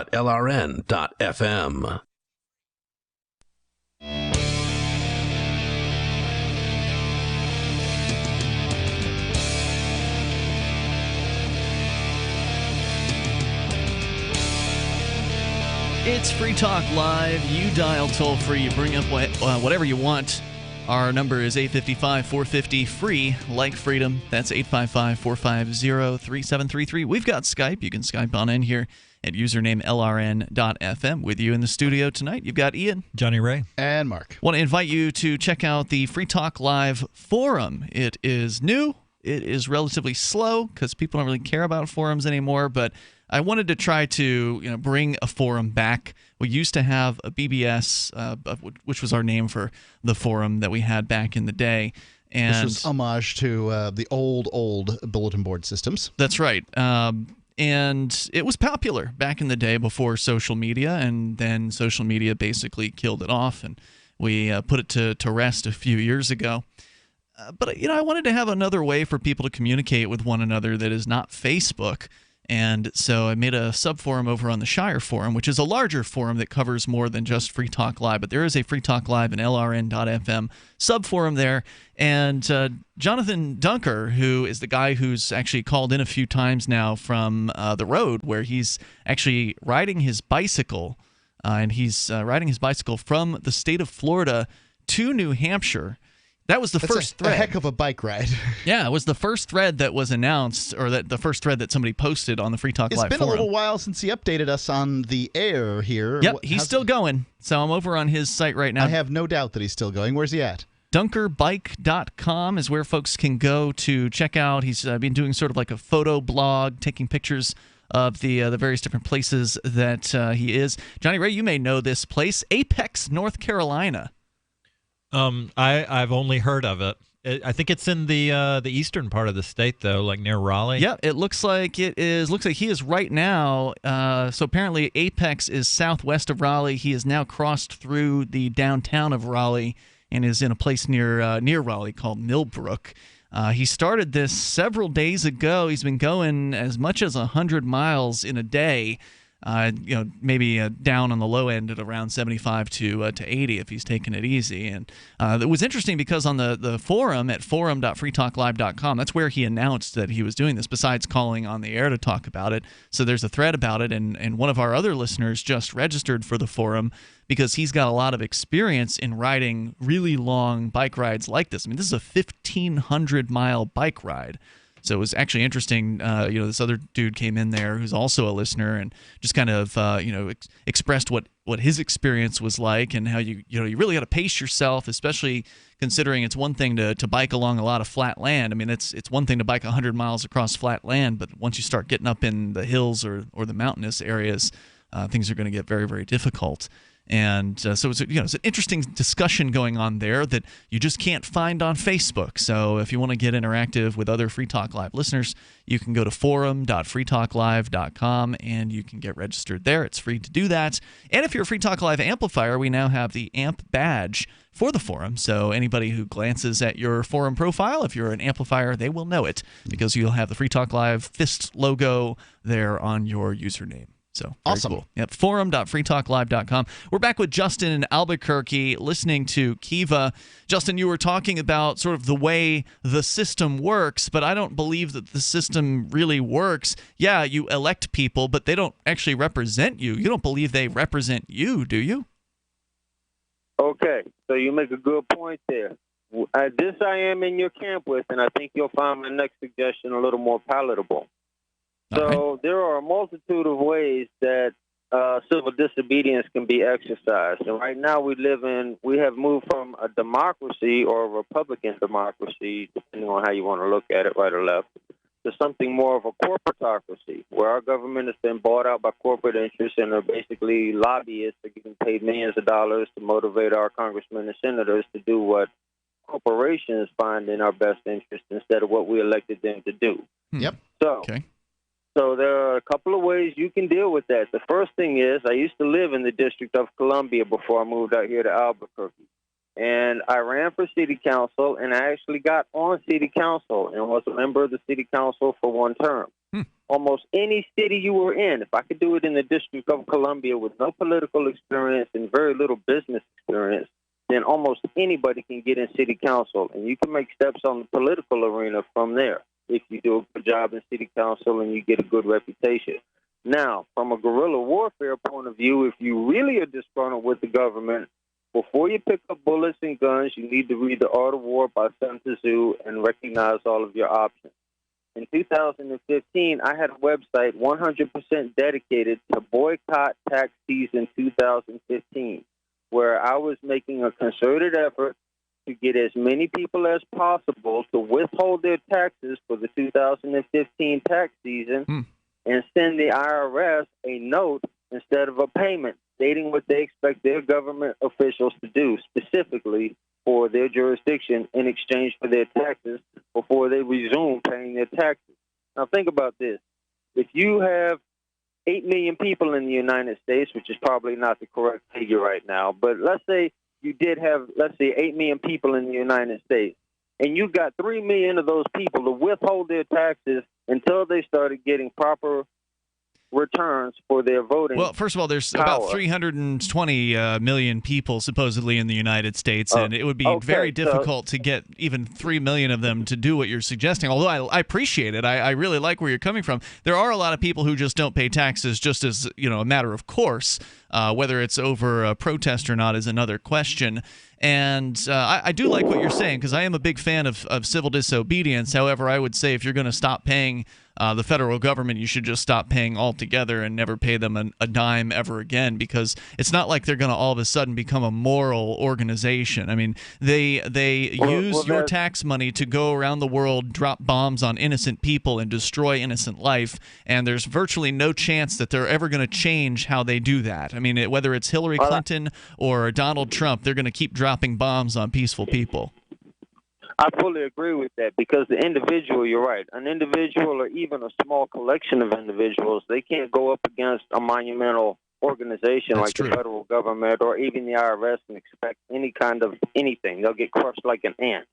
What you need is organizational leadership that is actively promoting taxation rebellion until we get political representation reflective of How about this? How about instead of trying to and I really think the first thing we need to do is get rid of the electorate. Why don't we just get rid of the federal government? Why don't we just get rid of them entirely and what good is the federal government to you anyway? The good of the federal government is that if Russia or China or even India got a wild hair up their butt to come over here on U.S. shores and decide to invade the United States for internal resources such as oil, such as... Then they'd be able to take you out with one blow by executing your leaders. If you're willing to pay allegiance to the U.S. feds, then they know that. Then the Chinese know that you're not going to put up a fight for them. You're just signaling to them that you don't care about yourself and you've got no self-esteem, and you want someone else to take care of it. Yeah, you want somebody else to do all the heavy lifting for you. And that's a former Marine, by the way. Jonny Ray was in the Marines for a number of years. Justin, thanks for the call tonight. I do appreciate the discussion. We got to get Larry on the line here in Albuquerque, listening to Kiva. Lots of people calling from Kiva tonight. Welcome, Larry. You're on Free Talk Live.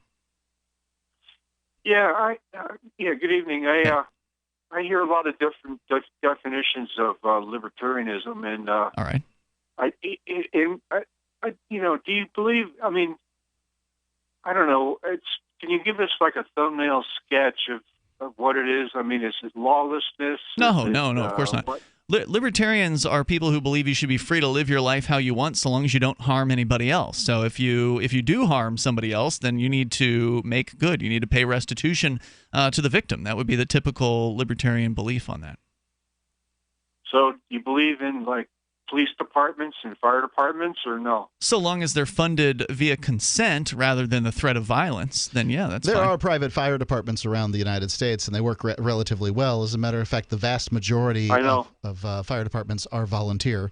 I'm in one. I know. I was a volunteer fireman in Thanks New for your Jersey, service. so That's not to say that police work. should be volunteer positions. I mean, that's to say that the people who are being served by them should be consenting to being served by them. They should be consenting to hiring them for contracting with them and getting into an agreement with them. Police agencies are monopolies in the sense that you're forced to fund them. Monopolies are punctuated by bad customer service and high prices. Larry, you've called with some good questions at the very end of our show, so I want to invite you to call back tomorrow night. We are out of time. I'm sorry about that, but we're nailed to the clock here. But luckily, we do this show live 7 nights a week. So even if you're not hearing us on the radio, as long as it's between 7 and 10 o'clock at night Eastern time, you know that you can call in. So call us back with more questions. We'd really appreciate it.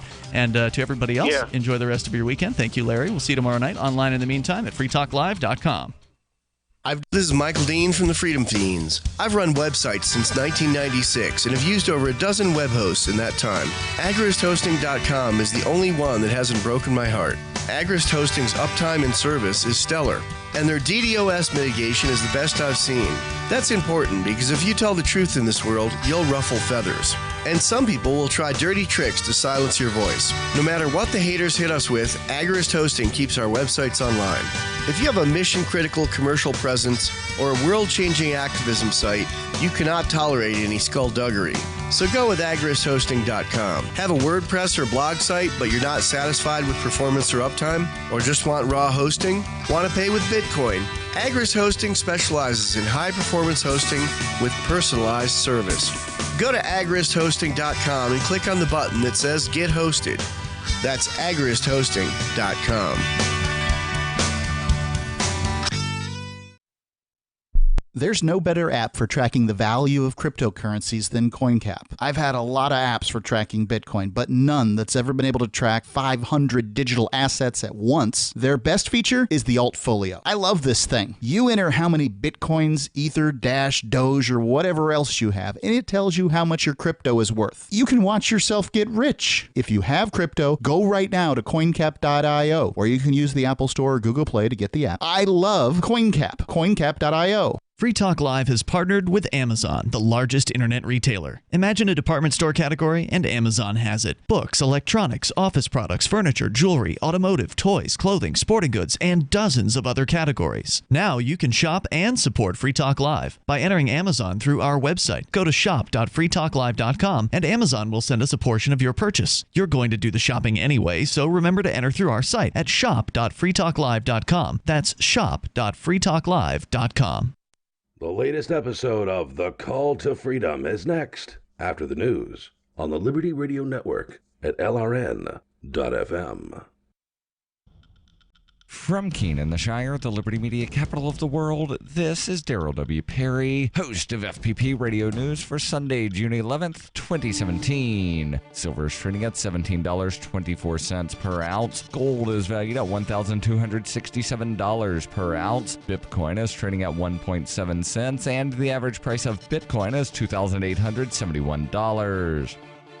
Antiwar.com reports a member of the Afghan Army's commando forces has attacked and killed 3 U.S. Army Rangers in the Nangarhar province, wounding a 4th American soldier. The gunman was killed in return fire by U.S. forces. The attack came during a joint operation in the Achin district, which is one of the main bases in the operation for Afghanistan's the Islamic State affiliate. The Taliban issued a statement following the attack, claiming that the gunman, who had not been identified, was an infiltrator from their forces. This is the deadliest such green-on-blue blue attack since a similar incident in March, which also killed 3 U.S. soldiers. Such incidents used to be much more common, but in recent years, U.S. and NATO forces have greatly limited their amount of direct contact with the Afghan military. As the U.S. looks to escalate its involvement in Afghanistan again, both trying to fight the growing the Islamic State affiliate and trying to keep Afghanistan from suffering an outright defeat to the Taliban, they are putting troops increasingly back into these joint operations, leaving them exposed to shootings, whether by Taliban infiltrators or just malcontent Afghan soldiers who have grown weary of 16 years of U.S.-led military occupation.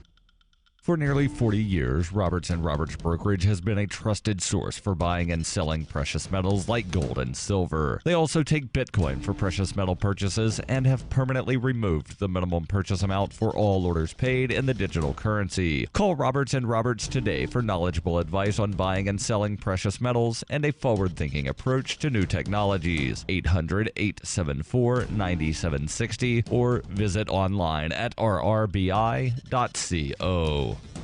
UPI reports voters in Puerto Rico will head to the polls on Sunday to assess their views on whether the island will remain a commonwealth, become a U.S. state, or seek sovereignty. If Puerto Rico, facing a decade-long recession, votes for the second time in 5 years to become a U.S. state, its government will then be required to lobby U.S. Congress to pass a statute officially admitting it as the 51st U.S. state. Members of Congress, however, are not mandated to act on the symbolic vote. Puerto Ricans are U.S. citizens that can move freely within the United States and send a non-voting delegate to the U.S. Congress, but they do not pay federal taxes and can't vote for U.S. president. Puerto Rico, as a non-incorporated territory of the United States, has its own constitution, its own set of laws, and elected officials, but the U.S. government can override its laws and other local decisions. Sunday's vote will be the 5th referendum on Puerto Rico's status, with the margin of voters favoring statehood increasing steadily with each vote, from 39% in 1967 to more than 46% in 1998 to 61% in 2012. In November, 2 pro-statehood candidates were elected to office in Puerto Rico, including Democratic Governor Ricardo Rosselló and Jennifer Gonzalez, the Republican resident commissioner who is Puerto Rico's only representative in Congress. The 2012 vote for statehood did not result in any change in the island's status, but Rosselló said he will work to fulfill the results of this year's vote, telling CNBC, "My commitment is when we have the vote, we will use our resources with the government to move forward. If Puerto Rico again opts for statehood, Congress is not required to act." Republican leaders, including President Donald Trump, have expressed disinterest in offering the island what they call a bailout by awarding it statehood. Rosselló denied Puerto Rico seek such help and said statehood would help improve its financial situation by placing it on equal ground with other U.S. states, saying, "We wouldn't want a bailout. I'm no fan of bailouts. I think we need to assume responsibility for what's going on here." Gonzalez said Sunday's vote will be the first statehood referendum where the U.S. Department of Justice has defined the choices on the ballot as part of an agreement that originally promised $2.5 million to Puerto Rico towards the cost of the vote. The department rejected the funds after suggesting several changes, and although the changes were made, Puerto Rico paid the full $7 million cost of the vote on its own. Gonzalez says that this is not about the money, this is more than that, so keep the money, let us express ourselves, and that is what we're going to have on Sunday.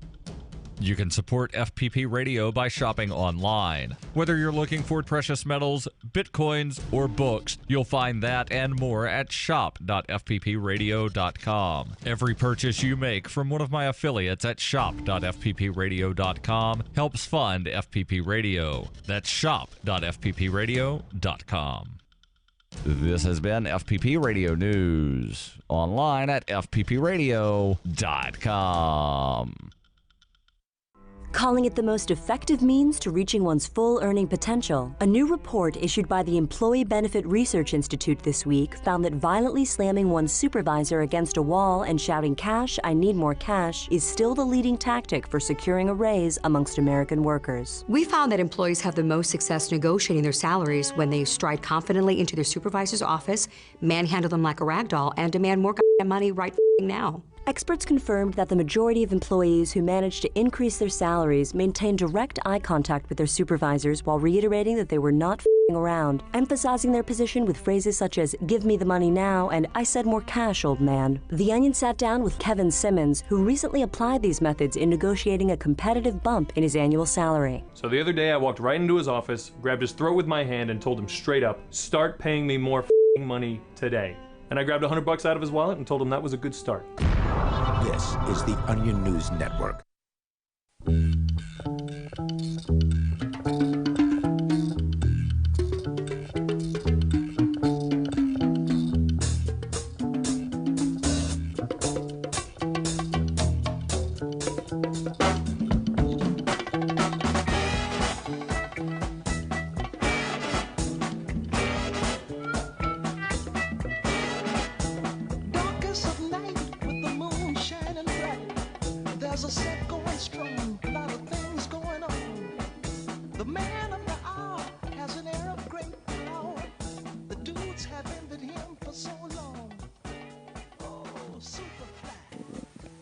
Well, good evening and welcome here to the Call to Freedom on LRN.FM. I am your host, as always, Mr. Will Coley, broadcasting live from our secret Liberty Bunker, nestled here in the beautiful Smoky Mountains of East Tennessee, and joined by my regular co-host, as always, Mr. Tom Gray. How you doing tonight, Tom?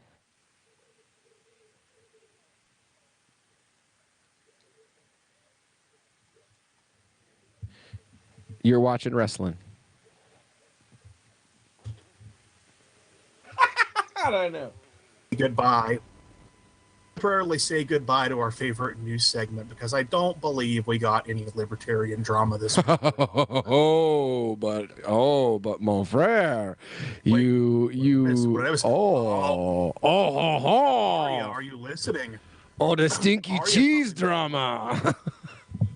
Always, bro. Always. Trust me. That's the reason why we called it Libertarian Drama of the Week, is because there is a new one every week. Some are bigger than others, but they're all big stinky cheese. So, oh yeah. Happy days are here again. All right, great. Happy days are here again. Okay, so tonight we've got a special guest with us. Now, I've been trying to get this guy on the air for, I don't know, a year and a half or so, and our schedules just never seem to meet up. But he is actually one of the first guys that did an interview with me once I got off of my AM radio show and moved to Tennessee. I did Wheels Off Liberty and another show with him, and I Liberty Cats, and at least one more that he was on, that I was on with him, and I've been trying to get him on with us, and finally tonight our schedules worked, and we are joined by Mr. Brian Hagan. How you doing tonight, Brian? You know, Will Coley, it is great to be here at the Fajita Fun Time radio show. Fajita Fun Time, that was the other one. That was the one that you first did an interview with me on, and I didn't really know you all that well at the time, but I was trying to tackle a lot of different topics in liberty, and I was always trying to go down that route of finding individuals who had a unique voice. And once I had found out about Muslims for Liberty, you know, I was pointed in your direction. I sent you an email. You came on the show. We hit it off. We talked about a lot of fun stuff. And like you said, fast forward, that was what, like 4 or 5 years ago, probably. Oh, at least. Now, like 2 Pork Fests later, and a year and a half of me trying to, schedule myself to be on here with you. Here I am tonight. You know, you guys are talking about libertarian drama and there not being any. Oh, my friends, there's tons of libertarian drama to talk about. Trust you me, I've got plenty up my sleeve as well. Always. I mean, if Arvin Vahra is... You guys have made my week. If Arvin or Nick aren't stepping in it by saying something that's either too moderate or too radical for one half or the other of the party, then there are plenty of other underlings and idiots out there to say plenty to contribute to the massive amount of drama that has become the libertarian movement over. It is, that's right, Kickstart. That guy sounds like Brian Hagan because it is Brian Hagan. After a year and a half of trying to get him on the air, we finally got him on the Call to Freedom. But so I had this feeling earlier today, guys.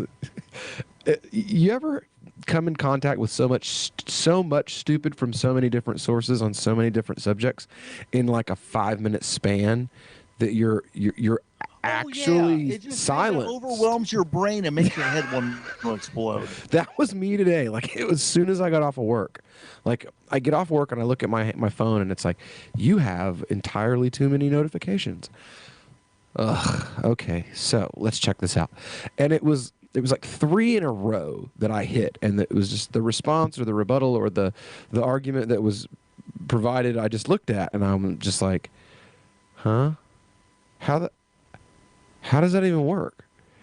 And I guess the first one I kind of want to lead off on is this London attack. Okay, so you've got wackadoo number one drives into, that's the new thing, right?